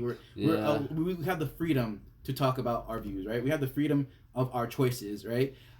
It's not like in other places where we will be targeted or marginalized for our beliefs, right? We won't be shot dead for like the people we support, right? Or for who we are. Not yet. I hope not. Okay, he also made a good point here. I honestly thought he would do a good job. At the time, America was being ran like a business. Might as well put a businessman on there. Yeah, that's what I thought so too. I thought like, since how you said it was being ran like a business, I would assume someone that has that type of expertise would have done it. But since there's that weird old conspiracy theory that we believe that they're all in on it, it helps solidify the extremist view, because there is, just to get back to like right wing extremism, there is an extremism within the right wing, which I'm gonna explain what you mean like within the right wing. So you have the obviously fascists, and then you have like the Nazis, and then you have like conservatives, and the Republicans are like the simple base, right? Like base 1, and then you got base 2. Now, on this part of right wing that I've been noticing is popping up lately is like extreme traditionalism. This is the traditionalism that they want to go back to a point where women are straight subordinate. straight to the point that their only biological existence purpose in this life is to serve a man, produce babies, and that's it. That is scary. Why? Because even I'm a little bit of the traditional to myself. I would love to have a wife and kids, and if she ever wants to become stay at home, that's fine. If she ever wants to work, that's fine. We just gotta work it out. But to the idea that your purpose is only existed by this particular biology that you're born in, that's why I have a problem, because us humans, we're more than just what our biology states us. And there is a big line in right wing extremism that's going to that part that women are only this and that, that and this, and men are only this and that and that and this. That's very true, Mr. Cabell. Yeah. The Handmaiden. So that literally from that book. Yeah, I mean, yeah, dude, a lot. And some of these guys, they'll be like, "Oh, I want to be like my great grandfather, walking into the woods with my axe and my 3 kids by my side, and with my wife, my traditional trad wife with her belly and the sour and the sundress out." And they get some of these nostalgic, fictional beliefs that they thought that they had, but they never had to begin with. And a lot of this comes from young men that are 18 to 25 years old. So that's one thing I'm concerned about. So 2 questions, right? Yeah. On one end, right, it's like, what are the statistics of people who maybe believe in this like traditionalist extremism? We gotta bring that up. And then on the other end, it's what do you believe makes these young men specifically gravitate towards this belief? Mm-hmm. You know? I would like to throw in my of course. No, we are in opinion territory now in our conversation, because when I moved into like, you know, which types of extremism is being favored here in the U.S., you know, that I feel like that's maybe more our opinion than like maybe facts. So one of the things I would definitely like give like a theory onto why a lot of guys are in this field of like extreme traditionalism towards like towards a trad wife, and then, you know, you're a man because you're only like this, is because I feel like a lot of it comes down to like, so for us guys, as we get older, right, a lot of us, okay, I'm gonna explain. A lot of us put women on a pedestal. Now, where's this coming from? I will explain. A lot of us put women on this pedestal in regards to our value as a man. Not all of us, but a lot of us were brought up to believe that type of stuff. Especially with our is it that like man of the house mentality? Or that too. You know? That too, and also since a lot of us never had many fathers in our lives, a lot of us look to the women as like the outlet to be our savior. Because a lot of the times growing up in this, and like for me, for example, and a lot of us guys that do believe that, a lot of us believe that the woman is like the one that can save us. So we put women as this hierarchical pedestal in our being to be the ones to save us. So we put as a value of who we are onto the woman. Now, as the years goes on and you start to understand that there's more to life other than just dating and sex and just women, some of us fall into this trap where like, okay, so women are nothing. The only thing that matters to me is my business, is my resources, is me as an individual, and how much sex I can get. Anything else past that means nothing to me. Now, how does that lead to extremism? Now, once they get into that mindset of like everything they go through, they find other people that believe in that type of stuff. Where does this normally exist? This normally exists on 4chan. This normally exists on Reddit. This normally exists in like right wing spear groups about how to live a traditional life, or how to be the alpha male. First of all, alpha and beta, those are mostly correlated to like animals. Okay, I feel like we need to stop calling ourselves like alpha and betas, because are we not just intelligent animals? We are, yeah, no, we are animals, so we fuck like animals and we do behave like animals. But in regards to how our existence as men, we're more than just animals. The Real Pog Dog actually has a recommendation for us. Yeah, I have not read the Industrial Society. I know what in you're its future. This is Ted. Have you? Yes, I read a good portion. I need to read it again because it's so much. But thank you for the recommendation, the Real Pog Dog. I'll definitely look into it. So the Industrial Society, yes, that's where it also leads to. Ted Kaczynski did a really good job on detailing the Industrial Society, and he did a good job on predicting some of the issues with the Industrial Society, and some of it is happening. Yes, the left is taking control of America in like social media, your everyday lives, when it comes to work, when it comes to interacting with people, so social aspects. So yes. How so, if I may say? How so? So, for example, when it comes to social media, we are always reminded on when it comes to interacting with people, be careful what you say, especially if they're a person of this particular ethnic background, which I don't think that's bad. I think you should be politically aware of how you interact with people. But when it comes down to the idea that we should be careful of every little thing that we say and how we interact with people, then it comes at the wonder of like, is this at the expense of of my freedom of speech, or is this at the expense of like having to watch what I say, and it gets blurry. Because, So maybe so like, and there's again personal opinion. So it's like kindness breeds kindness, but at what point does kindness take it too far, and Yeah. kindness limits my freedom of speech type Yes. deal, right? Which something I find really fascinating about both. and cancel culture, yeah. Oh, okay, cancel culture. Both extremist groups, right? Is that they kind of go about limiting like your freedom of speech, and that's like the first thing they almost target. You know, if you try to say something again that does not agree with like however they believe, they're like, no, shut you down. On the left, cancel you. On the right, maybe meet you with violence, depending on where you are. You know, so I find it interesting that even though there are opposing views, they employ the same tactics or same strategies, right, to go about their extremism. And this is why I feel like you can't decouple all extremism. You can each extremism has its own views, but it still goes about acting, you know, in its own extreme way. In its own extreme way, yeah. Almost, no, of course. almost to a T, exactly. No, of course. They can like take whatever we deem as normal and take it up a notch. Like I said I want to get back to the industrial society and its future comment. Sorry, I want to get back to the Pog Dog. So that goes back to what I meant about like why right wingers go back for like the traditional aspects, because they believe the traditional world was better before the industrial society came into play.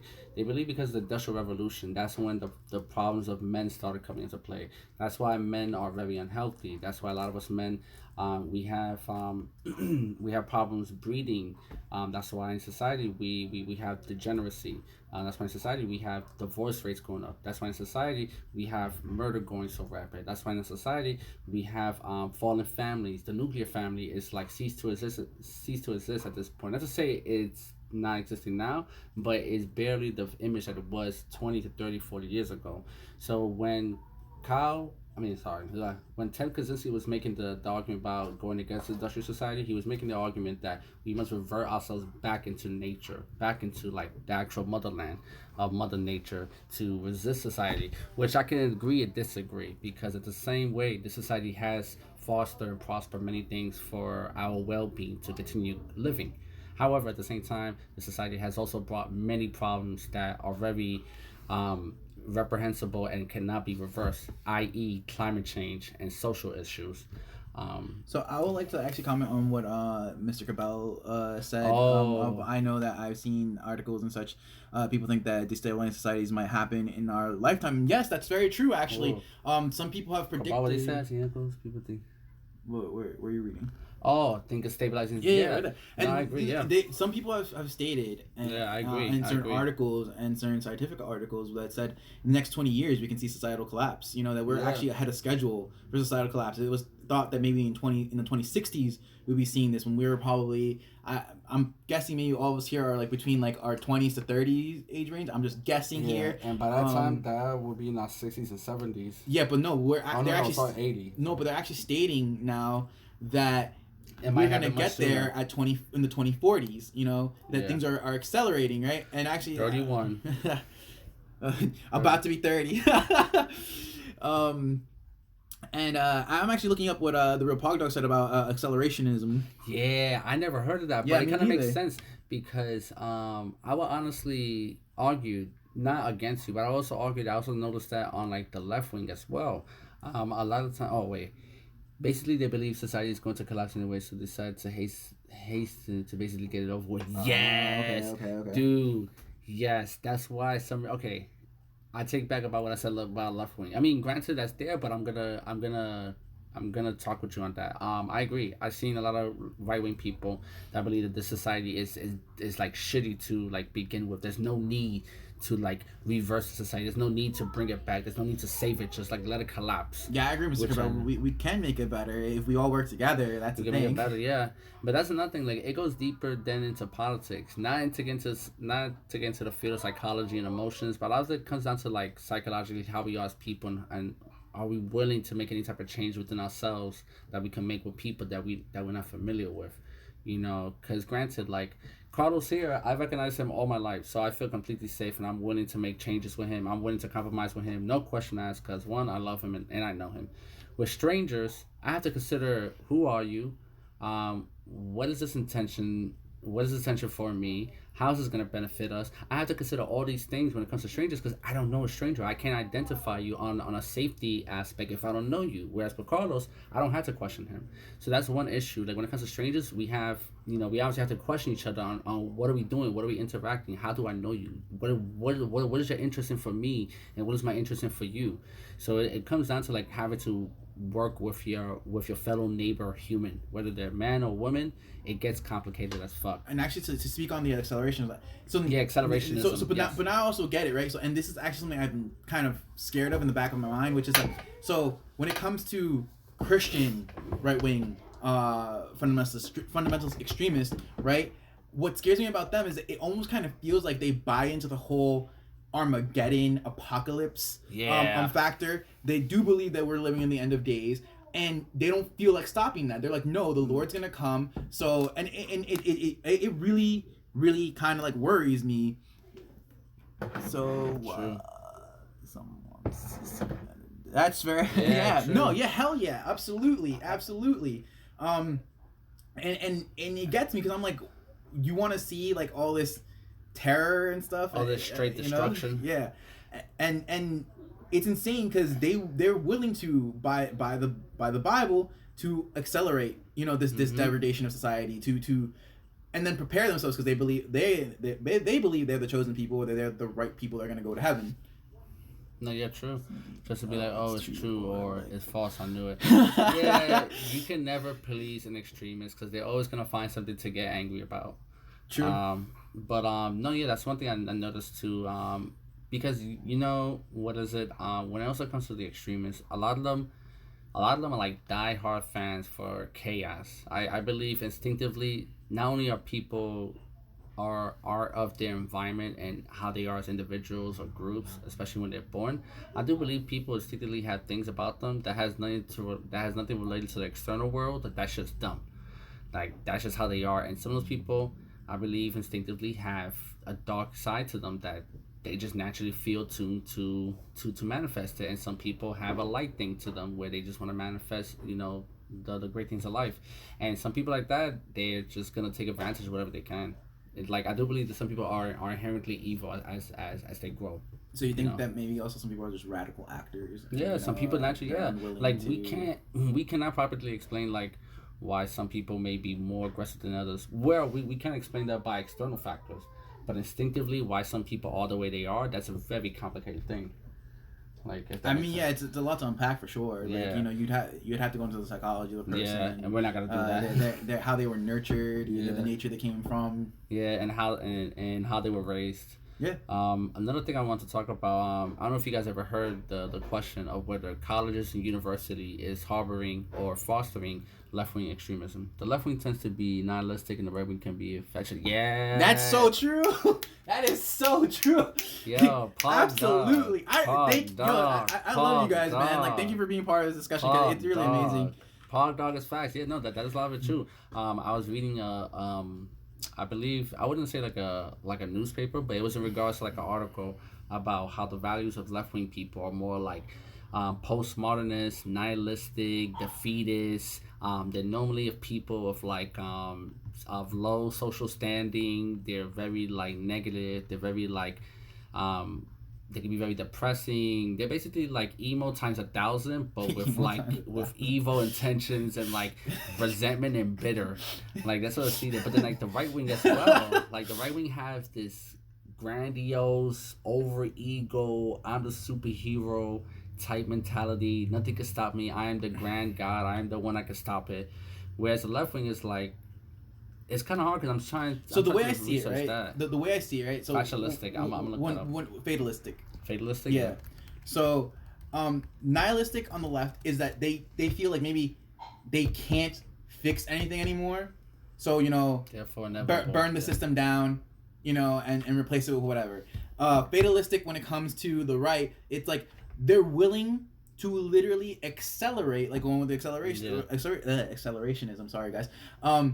They're willing to propagate this collapse of society, right? They're willing to be like, yeah, let's fuel the fire. Why are we going to calm down? Why not? And again, it becomes this vicious cycle. Yeah, they'll go down that path if they have to. Another thing I also want to say was so before Paul Dog brought in that good question. The next question I want to bring up was, are colleges and university fostering or creating left wing extremism? Um, and I can see that. And independent is there like, hey, let's fix this. I wish. So yeah, back to the question I mentioned. So the question I mentioned is left wing being fostered and created in universities and colleges. The reason I bring this question a lot is because throughout Trump's presidency or on the road to presidency, there were many videos and riots that happened around many colleges and universities throughout the country, specifically more in the West Coast and in the Midwest, specifically California, Minnesota, and if I'm not mistaken, hold on. Yeah, we gotta look up those facts if we're gonna say College protests prior to Trump, because there were many. It's probably spelled wrong. Oh, it gave you the right there. Okay, so the timeline. So when it came to Donald Trump's presidency, we have the January 2017. Okay, let's get to the actual names because I want to get this correct and not speak out my ass. So what exactly are you looking for? Maybe so like the college protests. But which ones specific? Are we anti-Trump or pro anti-Trump? Because right now it's showing you during his presidency. All these are the ones during his presidency. Okay. And maybe we had one before because there was 2015 on the one up prior. So yeah. These are the 2015 ones right here. Yeah, 2015s. Okay. So judging from here, we have about more than 12 protests. Judging going from June 16th to December 22nd in regards to Trump's presidency, whether they were anti or pro-Trump. We have June 16th, the announcement of his candidacy for President of the United States. June 29th, at a launch in Chicago, about 100 protests gathered across the city club of Chicago to demonstrate. Washington, D.C., a group of protesters gathered outside the future Trump International Hotel, Washington, D.C., to demonstrate a call for worldwide boycott of Trump. July 10th, while Trump spoke at a Friends of Abe gathering, about 150 protesters gathered with signs and hitting piñatas made in Trump's image. Let's get to, hold on. So, if I may, right? Like, yes, please do. What are you trying to get at when it comes to these protests? Basically, okay. So a lot of these protests, the reason I'm saying the protests. The reason I asked the question, are protests harboring or creating left-wing extremism is because a lot of the times when you see some of these protests coming from these particular college, majority of the time they are run by left-wing students that run the place, whether they have a school party, not a party per se where people have fun, but like the party of this particular group where they run the school faculty on how things are operated. If you go to like Evergreen College in Washington, D.C., where it was run by a Black and Indigenous people of color group that held the no white day for the school, which means anybody that's white cannot come to college campus in regards to commemorate the people that were black and brown that died and to honor their space, etc. Obviously, many white students and white faculty did not respect that, because how are you going to blame us? How are you going to exclude a group of white people from going to school over this and that and that and this because of these incidents? So I feel like that this is kind of what fuels, right? Yeah. The vicious cycle of you're not even trying to include these people, right? Yeah. In what you're going on. You're not trying to meet them halfway. You're not trying to invite them. You're saying, hey, stay out. So how do you expect people to react when you do that, right? How do you expect people to be like, oh no, this is exclusively ours, right? This is exclusively ours, and you should not be here. And I'm like, that's interesting because you're kind of speaking the rhetoric of segregationalist, right? Yeah. People who are like, this is whites only. So what? Now it's like black and Hispanics only. That's messed up. Yeah, we're kind of reverting back to some of the things that we were trying to get rid of to begin with. So Pog Dog made a really good statement. They're over socialized, and I know that's a common statement from Ted Kaczynski, that it's over socialized are the ones that get power. The over socialized are the ones that know how to talk to people, know how to get people riled up, know how to radicalize, and know how to get into people's heads. So yes, no, that's true. The over socialized ones, and I notice that's happening a lot here in New York City. We have NYU. There's a lot of people that are Antifa members that go to NYU. Now you may be asking, why is this specifically happening in college campuses? Because a lot of these college campuses are educators that are normally leftists. They are normally communists and socialists. And we noticed that a lot of things in the past in regards to like left wing beliefs, they always, majority of the time, they were done in universities and schools and colleges throughout history. As we see here, Mark Mark Bay, he's the founder of Antifa Handbook. He's a college professor of himself. If you want to look it up, we could do it right now. So on that note, right? Because Yeah. I do want to kind of play devil's advocate here. Right? Tell me. Yes. So even though, let's say, a professor or a faculty's view mainly more leans left, if they're bipartisan or nonpartisan, maybe is a better word here. Sorry, that's Mark Bray. My apologies. So if they're nonpartisan, right, and they don't bring their politics into the classroom, they just teach like these kids to be, you know, the future leaders or the future fuel of this country, right? Is there a problem there, regardless if their leanings are right or left? You know. Wait, ask the question again. My bad. So if the professor, even though let's say they're right winger or left winger, right? If the professor still comes to class, right, and just teaches the syllabus, teaches what he's supposed to be teaching, right, or she's supposed to be teaching, is there a problem then, regardless if they're leftist or right winger, right? Because here's the thing: when you have people of different social backgrounds or economic backgrounds, ethnic backgrounds, whatever difference that person may have from you, you have to be willing to trust that person is going to do something correctly, regardless of any differences. So, for example, like Carlos asked, if someone's going to teach me something in the class, do I have to be concerned or take consideration that this person's bias and information may get involved? Yes, I do, because that person is imperfect. That person may say, let's say the person's a right winger and he's speaking on Trump. He may say, well, what Trump did was bad for Corona, but had he not, etc., etc., etc. So now he's making all these proposed excuses for why Trump did what he did, while we can point out to information that what he did was not right, was not the way to go about it. I had to trust that person to not be biased. So yes, you would want someone to say information nonetheless, but you had to hope and trust that person is not going to be biased to begin with to teach that information. Because if not, then we're always going to have suspicions on us. We're always going to have a suspicion of that person teaching the information. I can't trust you, because that's what it comes down to. If you don't have trust, then that erodes the connection that people can have under people, especially if they're from different places. So then I must ask though, then how is this trust built, right? Like how does this trust propagate itself? Because if, as you say, we don't have trust, then how do we trust that person, right? Like because you're saying that you do have a suspicion, let's say either if a professor is right or left, that they're still gonna, maybe subconsciously, their views are gonna seep into their lesson, right? So then how do we trust? You know, how do we try to go through that? So my quick suggestion, one of them, I like that statement he talked about.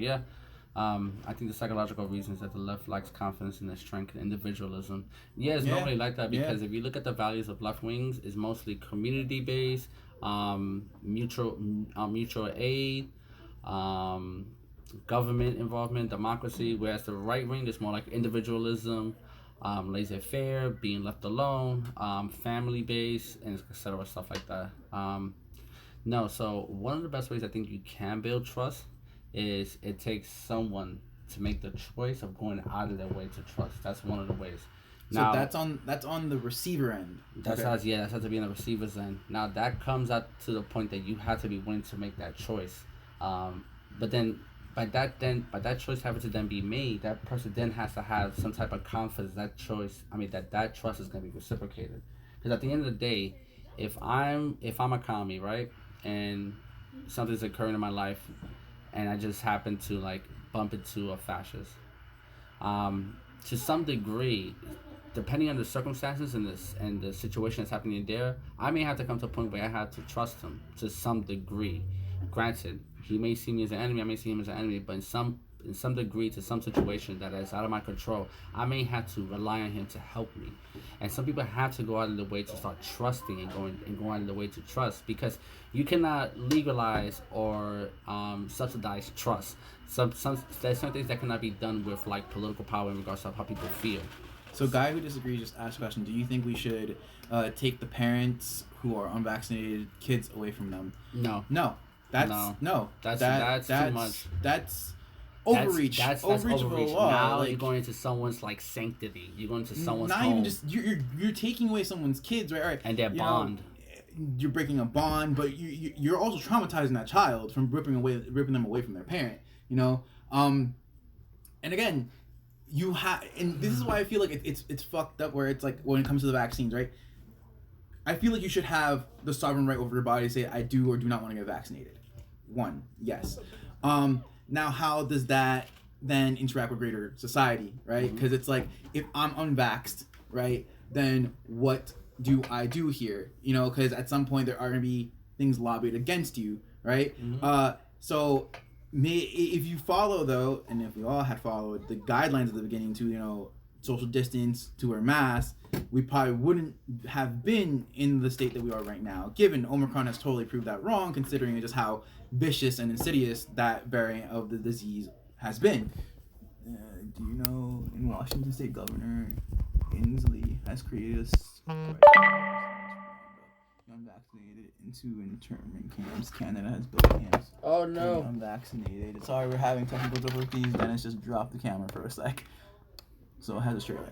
I have not heard these allegations. But he does make a point, like Canada and Australia are doing something similar, which I've heard about, and I hope that doesn't come over here to us. But where, if I just may say, like, where are these sources coming from? Yeah, that's nothing. We have to question sources too. True. You know, we can't just blatantly accept it and then be like, yes, and then, you know, again, have to play devil's advocate here. Yeah, and then Pog Dog.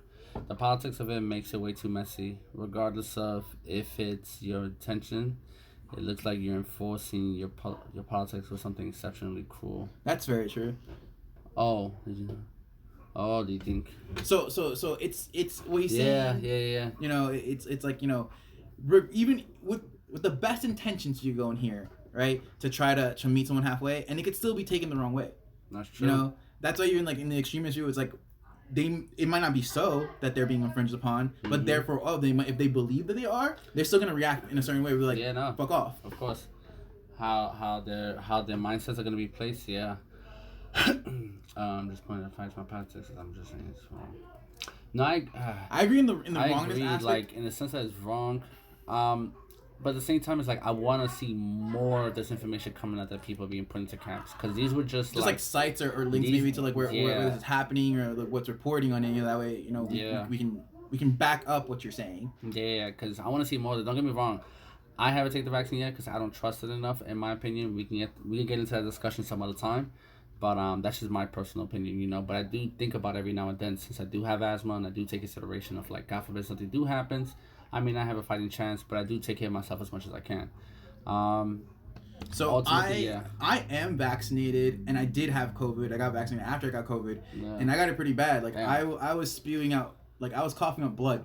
You know, that's how badly. From the first time? From the first, well, there was no second time. There was just one time I got COVID. Yeah, that's okay, because you didn't tell me the first time you coughed up blood. Dude, I sent you a picture. Oh, yeah. You got so worried that you helped me get health insurance. That's how bad it was. Yeah. Well, the second you saw the picture, you're like, all right, dude, no, I'm getting you health insurance now. Screw this.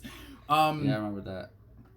Why do they make you quarantine in Canada for 2 weeks on your own dime, even if you test negative for COVID? Oh, I don't know. Canada has their own policies. Yeah, I honestly I couldn't speak on that because I have not researched that.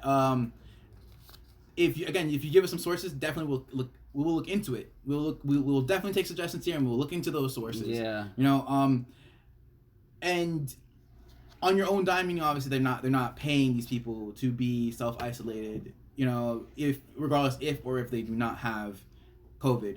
Here in the U.S., the reason why they shortened the quarantine time from 10 to 5 days is because after 7 days, a company is legally obliged to pay for you being out due to you having COVID. You know, so that makes no sense. You tested negative even for the vaccine.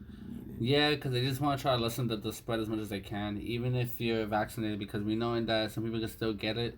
I think, you know what is it? The misconception when it came to the vaccinating is that if you know all about vaccination, you know, even if you, for example, the flu shot, the reason you want to get the flu shot is that when you do get the flu, it won't be as severe on your body as you would get it with the shot itself. I mean, if you were to get it by itself. Now, when you get the flu shot, you're gonna get just a small dose of the flu itself. It attacks your body recognizes it, so knows how to fight it next time. Now, when you get the flu and you have the flu shot on you, it won't be as bad. Now, I have both experiences. I had the flu shot at one point. It was shitty, and I had the flu by itself without the flu shot, and that was even shittier.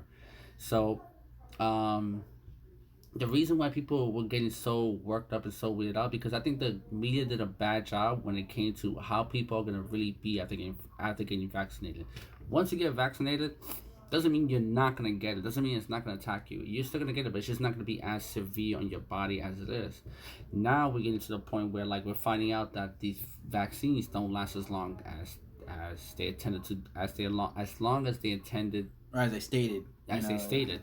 So now that's calling for boosters and for people to get vaccine at a timely manner, like every winter or so, because we know in winter, respiratory diseases are high, especially in the winter, because you're not supposed to be breathing in cold air. You get pneumonia, you get hypothermia, and we know why people in the winter, flu is much worse in the winter than it is in the summer. So for guys disagree when you're saying I don't think it's a secret that anymore that all the governments around the world have turned into a tyrannical authoritarian rule, either get the shot or die. I can see where it's slipping to that way. Yeah, no, yeah, then I agree. I agree. I could definitely see. So definitely like some 1984-esque vibe I there. do believe that. Because real quick, one thing I want to say, like I'll keep it 100. I believe the right wing exacerbated the vaccine issue to the point where like some people, I don't know where they heard this, that they were told that once you get the vaccine, everything's going to be A-okay. I think the media either did a bad job or some people just chose to hear the things that or maybe just misinformation. Or probably misinformation. Hearsay messes things up sometimes. Yeah, or probably misinformation. Once you get the vaccine, that's it. Like, you're not going to, it's not supposed to be as effective. Sorry, the code. Jesus, I can't speak right. You're right there, buddy. I'm just like, my mind's everywhere. Once you get the vaccine, the COVID is not supposed to be effective on your body as it would without it. Now we're getting reports of not only the boosters, but you have to get a timely manner, and now we're getting reports of some people getting side effects. The side effects are another issue.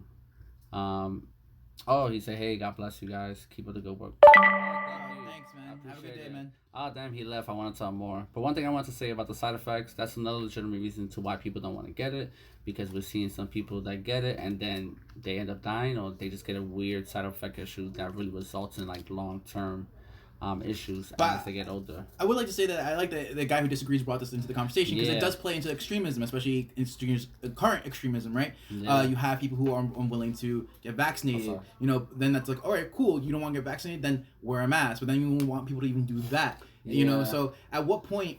And I think we might have had this conversation earlier this week, where it's like, at what point does self-sovereignty collide with societal law, public health, when it comes to like the public of everybody else. Vaccinations can't keep up with the evolution of the virus. It's getting to a point where ineffective it makes people wonder why they need it, coupled with how hard it's pushed. I'm not surprised people suspect an ulterior motive. Absolutely. Yes. Absolutely. Yo, Pog Dog, please come on to our podcast next time, because you'll be bringing up some really good points and some really good questions, especially the questions. Yeah. And the recommendations. Yeah, the recommendations are good too. I appreciate it. No, that's very true, because here's another thing. Let's say you're a law-abiding citizen that really does take the virus serious, and you do take the vaccines as the way to like being helpful. Let's say you take it up a notch and you believe the booster is also going to helpful, and you also want to make sure that you get it annually to make sure that you don't get it, right? Now you get to a point where, okay, you get it. Now you got to make sure you wear a mask every time. To what point does it get on your psyche that you had to abide by all these health rules just to make sure that no one else gets sick? If all the previous things that we've done were then told to us in the beginning that if you do this, you'll be okay. But now you gotta do this, and then you gotta do this, and then you gotta do this, so how much layer of protection do you actually need to really feel a sufficient individual in society without getting anybody sick? And that's gonna weigh on someone because they don't know what else to do. Some people feel left out. Some people feel like everything they do is not gonna be good enough, because then there's gonna be another suggestion and another suggestion, and God forbid you don't do the first previous suggestions, then you're a bad person. And that comes into a coupling when it comes to people that question these things. They automatically get called COVID deniers or vaccine anti-vaxxers, or they're called monsters. That is not the case. I think it was really disgusting for people to call, just because people who question the vaccine or didn't initially want to get the vaccine when it was pushed out, to call them anti-vaxxers. I'm like, all right, it's not. So I feel like the zeitgeist, or maybe even the social consciousness of everyone's psyche right now, that we've been, this is almost the third year now of the pandemic.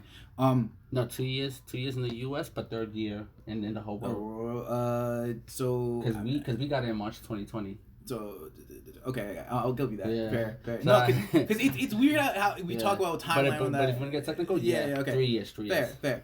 I meant like third year. It's like we dealt with it in 2020, we dealt with it in 2021. Now we're dealing in 2022. Yeah. So that's my sense in 3 years. True. Okay.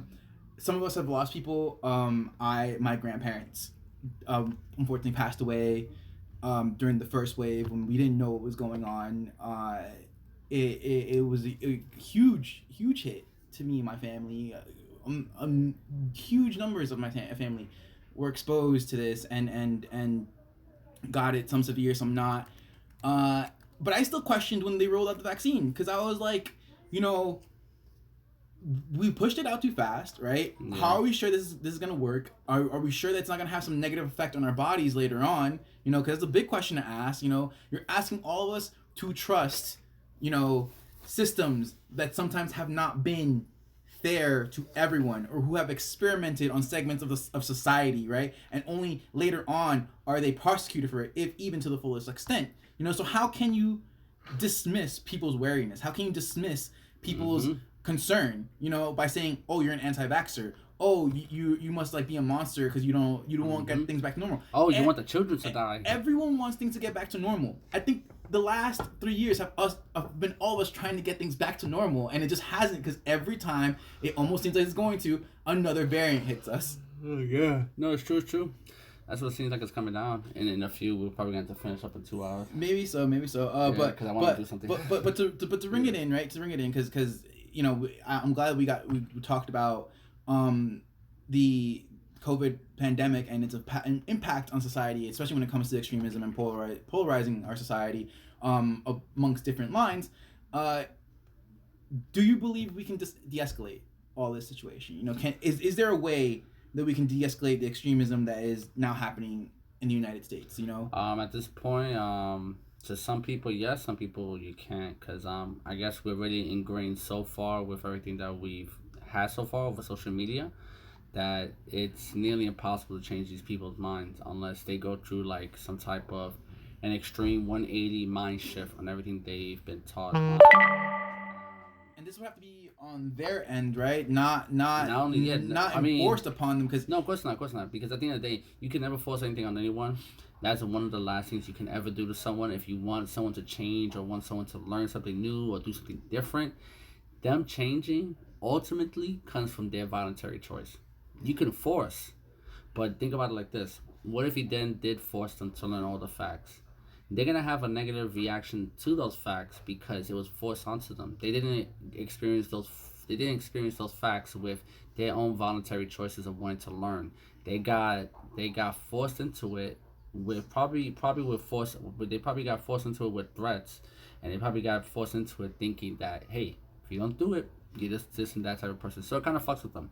So if you force things onto people, even if it's something good, a lot of the times they're gonna reinstate as something negative to them. Yeah, the real pog dog. That's true. Yeah, the reason anti-vaxxer became so prevalent is because it's a slogan. Name calling is so effective because when people recall things, they stick with the cliff notes. My man, fucking truth. Yeah, they do. Yeah, and that's one of the ways to get people to shut up. Like, for example, the term racism. I feel like the term racism, white supremacy, bigots. It's overused. It's so overused that you ever said a word to yourself 1,000 times, and then it lacks meaning. Like, it holds no substance. It holds no force to it. There's a word. There's a word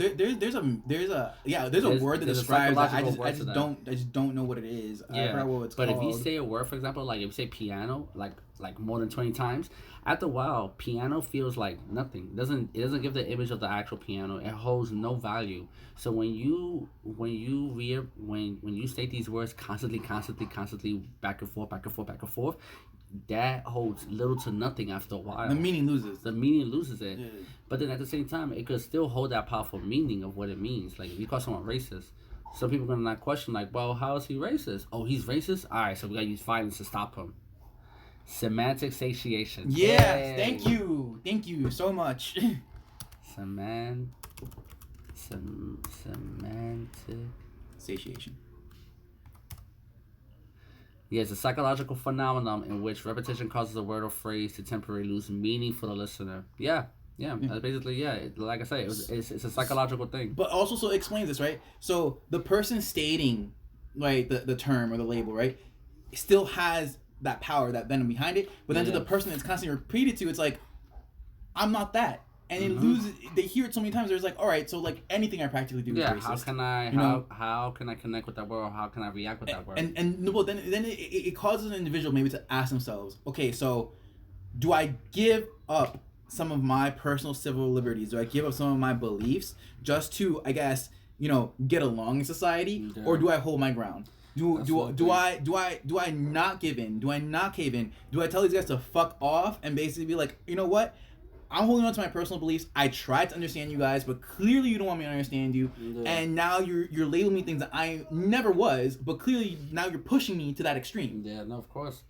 So that's why a lot of times when people conform, conformity, is a typical natural human, I wouldn't say feeling, but it's the type of reality that we all face and deal with, whether we're conscious of it or we have a subconscious thought to it. Well, conformity to the degree actually is an evolutionary. Yeah, because it's one of the methods for us to stay safe.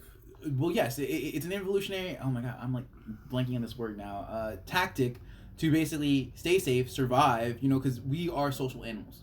Outside the group, a lone human honestly has a lot going against them. We're like dead on the outside. Without the tools that again society has built over time and perfected, we'd be screwed. Mm-hmm. Us against a bear, a lion, even a wolf. I mean, that battle's not gonna go fair on our side. No, perfect. I agree. Yeah. So still on the conversation, it's like on my end, in feeling like, can we de-escalate this extremism that has gripped our nation? I do hope so. I was definitely more hopeful when I was oddly enough in college, because I got to meet and experience people from different groups. Yes, we might have disagreed, but at the same time, they have the right to disagree with me. And at the same time, it also opened up my eyes to different views on the world. How this person views on the world. Like we have thousands of views of what God is. We have thousands of views of how we believe our politics should be played out, thousands of views, even millions, maybe even more, how we should live out our lives, and in a way it's beautiful, but in a way it could also be turned around into something ugly, especially when we dive into extremism, or especially when we go into fanaticism, especially when we go into factionalism, right? I hope that cooler heads can prevail in all this. It's the opinion of many that people who sacrifice liberty for security deserve neither. That is a fair point. What do you define political extremism? Like a group or actions of people? Damn, beyond the tags. I wish he was here earlier. But I could read the definition of it, because I went with the Oxford dictionary's version, the Oxford language dictionary version, which is what Google uses. Specifically to set the bar, but I also used. You could say it that way, but I'll just keep it simple. Yeah, it's just simply. Do you want to read it this time? Because I read it the first time. Gotcha. But then the other explanation I included underneath was from Wikipedia. So I was using more like terms that we would find in dictionaries or in on the internet. Yeah. So definition of extremism. Extremism, plural extremism, the holding of extreme political or religious views, fanaticism. Extremism is the quality of state or being extreme, or the advocacy of extreme measures of views. The term is primarily used in a political or religious sense to refer to an ideology that is considered by the speaker or by some implied shared social consensus to be far outside the mainstream attitudes of society. This term may be used pejoratively by opposing groups, but is also used in academic and journalistic circles in a purely descriptive and non-condemning sense. So I feel that both Beyond the Tags and The Real Dog do have two very good points there. So with Beyond the Tag, I would think that the riots are considered extreme, while others think owning a gun is extreme. So that's true. Yeah, that's true. I feel like rioting is extreme. I feel like if you're burning down your community, or if you're burning down others' community, who profits from that, right? Who gains from that? How is that positive to building a better society? When it comes to owning guns, both me and Dennis are believers in the Second Amendment. Honestly, Yeah. I feel like if you're a law-abiding citizen, I feel like if you've passed your background checks, you know, you're not crazy. and some people will say there'll have to be some certain mental aspect when it comes to this. Yeah. But you pass and you've learned how to use this tool that we've made, right? You should legally be allowed to own a gun. Mm-hmm. I don't see how that's an extremist point of view. That's true. You know, Not true. I get where people can ask, well, why do you need to own a gun, or what type of gun you want to own? You know, me and Dennis actually got into this like a couple of days ago, where it's like, so owning a handgun, yes or no? Yeah, no problem. Owning a hunting rifle, yes or no? Yeah, no problem. I mean, especially if you live out in more rural areas where maybe you do hunting, or maybe you do have to keep off predators off your land. Now, when we get into semi-automatics, machine guns. Yeah, then that's a level of like power. That Now can, now we have the question, right? Now, if you're a gun enthusiast, all right, I can support that. I'd be like, hey man, you just like owning guns. Everyone has their own enthusiasms, right? Again, law-abiding citizen, follow law. Why shouldn't you be allowed to own this, right? Of course, it has to come with its own specific permits and whatnot. But I feel like you should be allowed to own a gun. Yeah, no, of course, I definitely agree with that. As you said about like owning like a semi-automatic, well then that comes into question like what kind of power are you suitable to like handle? Okay, some people want to be like, okay, I wanna own a tank. Why you want to own a tank? Why? Like to what degree do you want to own a tank for? And you want to buy the missiles that go with the tank? I would feel comfortable if you just buy the tank by itself, but you want to own a missile? You want to own the ammunition? I was gonna say the shells. The shells? Tanks Sorry, don't necessarily not fire missiles. Not missiles, but okay. Because opinions are ruining facts. Example: white supremacy is covering house. Meanwhile, KKK Klan members not on the radio in the news. It's the end.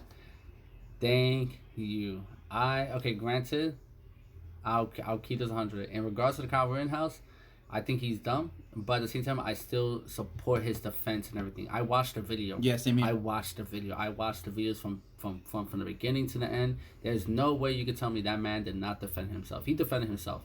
Yes, we could say whether he was dumb, crossing state lines. Yes, we can argue on whether he should own a gun, but at the end of the day, we can make that same argument against the protesters or quote-unquote rioters, right? I said he should have walked from the start. I watched it live. Yeah, dude, I watched the whole video. At first I thought he was a white supremacist, but when I watched the whole thing and really started researching on him, he did what he had to do to like survive. To defend himself. He did what he had to do to defend himself. Yes, granted, he's dumb in certain ways that I will argue, but nonetheless, he did what he had to do, and I would have done the same thing. So fuck it. So I want to talk about what the real Pog Dog. Two statements that he said. A bullet is fitting transient. It's hard to distinguish people who teeter on the fence. Explain that to me. No, so I think what he's trying to say is, so like, right, it's hard to distinguish, right? And we'll get to beyond the tags in a bit after that statement. So it's hard to distinguish who's on the fence of leaning towards extremism and then dropping back into moderatism, right? And it is really hard because depending on who's viewing that person, right, to that person, depending on where their mind's at, that person can still be espousing extremist views, even though they're trying to be really on the fence and kind of question, like, should I go this way? Should I go that way with my beliefs? Do these people really have my best interests at heart? Or maybe they're espousing their own beliefs to me to get me to join their cabal and do things for them, right? So, but it's hard. It's hard to really determine people who are on the fence, can I bring them back? Am I not? A lot of discussion has to really take place with that person to really get into their mindset of how they're thinking and whatnot. No, I agree. That takes a lot because it's hard to distinguish people who teach. No, of course, because when you're teetering on a fence, obviously you want to be as safe as possible because ultimately, like you said earlier, you want to support someone that supports your views. You want to fight for someone that supports your views and your way of living and your values. So that's a very hard issue to distinguish when it comes to so many different actors in so many different fields. So a bullet is directed, a fire, it doesn't discriminate, only consumes. I think that is true. I mean, when you point a gun at someone and you decide to pull that trigger, that is intent, for sure. Yeah. But what was the intention, right, behind it? Yeah. Was it to defend myself or was it to actually, well, either way, and I believe the real Pog Dog actually said this before, or maybe it was Mr. Cabell, which was... 12 more minutes, by the way. Oh, all right. I gotta get ready for something. But where violence is violence, you can't really discriminate it, whether it's in self-defense or not, right? Yeah, but then we also have... Then the law comes to play here, right? where it's like what states what's legal when it comes to these acts and what's not. What's self-defense is legal in certain states depending under what auspices that certain action took place in, while actually hunting down someone and killing them. For example, the Ahmaud Arbery case, those I do believe literally went out of their way to kill this man, unjustly, and they got the justice served to them of like they got locked in prison. No, they deserve that. They fucking deserve that. And then what Beyond the Tag says is true. A lot of people did group Kyle Rittenhouse with racism, especially I guess because he was a Trump supporter. Oh my God. I don't believe the kid's racist. I mean, at least from what I've observed, I don't.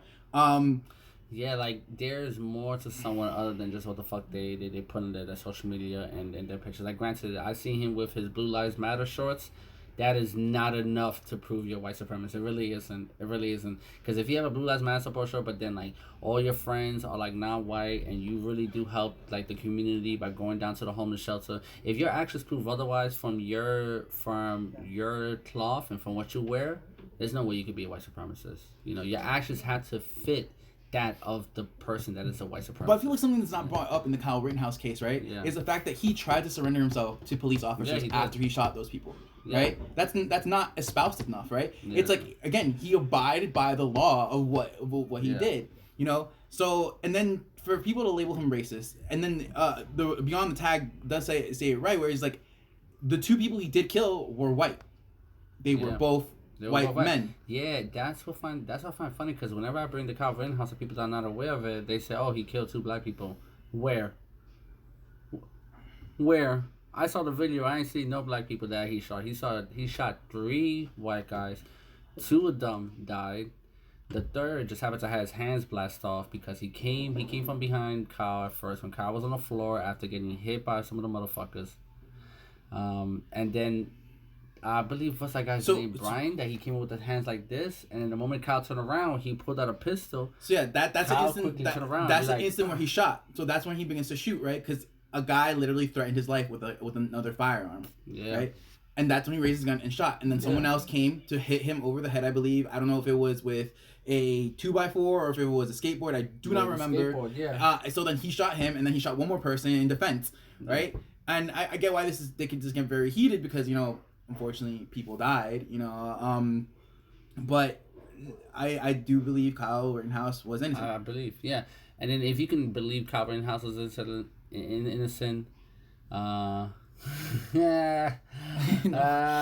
honest. That's fucked up. But I know what you mean. I mean, he was a skater boy. Sky says he was little. Okay, but to reel this back in, to reel this back in, that is rough and funny. It's dark humor, man. It's dark humor. If no one's familiar with that, then watch the video and you'll see. Fuck. But the other tags, thank you. Please follow and subscribe. I'll be doing this more often. Yeah. I would like to pause it actually to our viewers right now and those who are in the chat, especially do you guys believe that we can de-escalate from this extremism that is gripping our country? What do you think of one of the messages that this is where actually we would like to end our conversation today. It's like, do you guys feel like we can finally come back together, we can overcome the differences that we have with one another, right?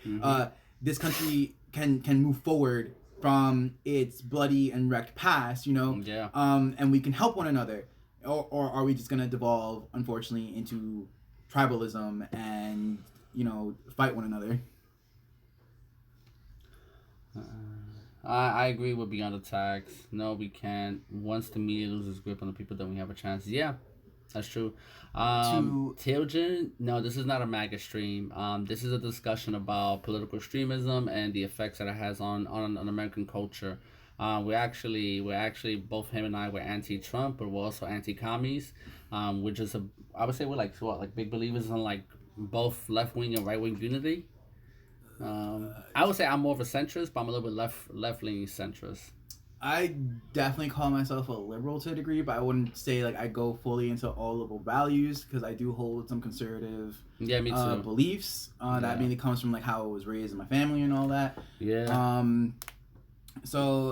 But no, I was not a Trump supporter. But like I said, I'm willing to be friends with Trump supporters or be friends with people who voted for Trump, because the only way we can get to talk to and understand the other side and finally unite again as one nation is by talking, is by getting to know the other, right? Not just throwing these baseless accusations at them, or not just by blanketing over them and being like, you're all racist, or you're all this, or you're all that, because this causes more division. Yep. And here's the thing. We know the terminology That's of fair. like being what's causing division, right? Here's what's not causing division. If you're talking about a particular problem that's being done, so for example, we know that cops have an abuse issue. To anybody that's law enforcement here, don't take this as like me shooting shots, but I'm just stating the obvious. We know here in America we have an issue with law enforcement and how they interact with everyday citizens, and we know like it can sometimes get nasty, right? Do you think this comes from a place of either police not having enough training to how to deal with the populace, or maybe from just the police and the populace having a distrust of one another? I say a mix of both, but I think it first started out with the lack of training. So like for example, if you have cops coming from like let's say like we're here in New York City, right? We're in one of the 5 boroughs. If you have majority of cops coming from outside of the city, outside the neighborhood, outside from the residential area, you're dealing with people that you're not really familiar with. Granted, we're a people of 8 million in New York City. A population. A population. Like 8.5 million about. I was trying to say that. For a second, I thought you were gonna say we're of people of diverse backgrounds. I'm like, that's very true. We're like the most diverse city in this country. We're a population of 8.5 million people. So to some degree, like people in your neighborhood, you recognize who they are. You have understanding. When you have cops coming from different places, from different locations, they don't really know how to interact with you because they're not from the same area. They're not from your same place of origin, or they can't really interact with you because they can also be a different ethnic background. Or the socioeconomic status can be different. Yes, the socioeconomic status can also be different. So when that difference gets involved, they're not really properly trained on how to interact with people.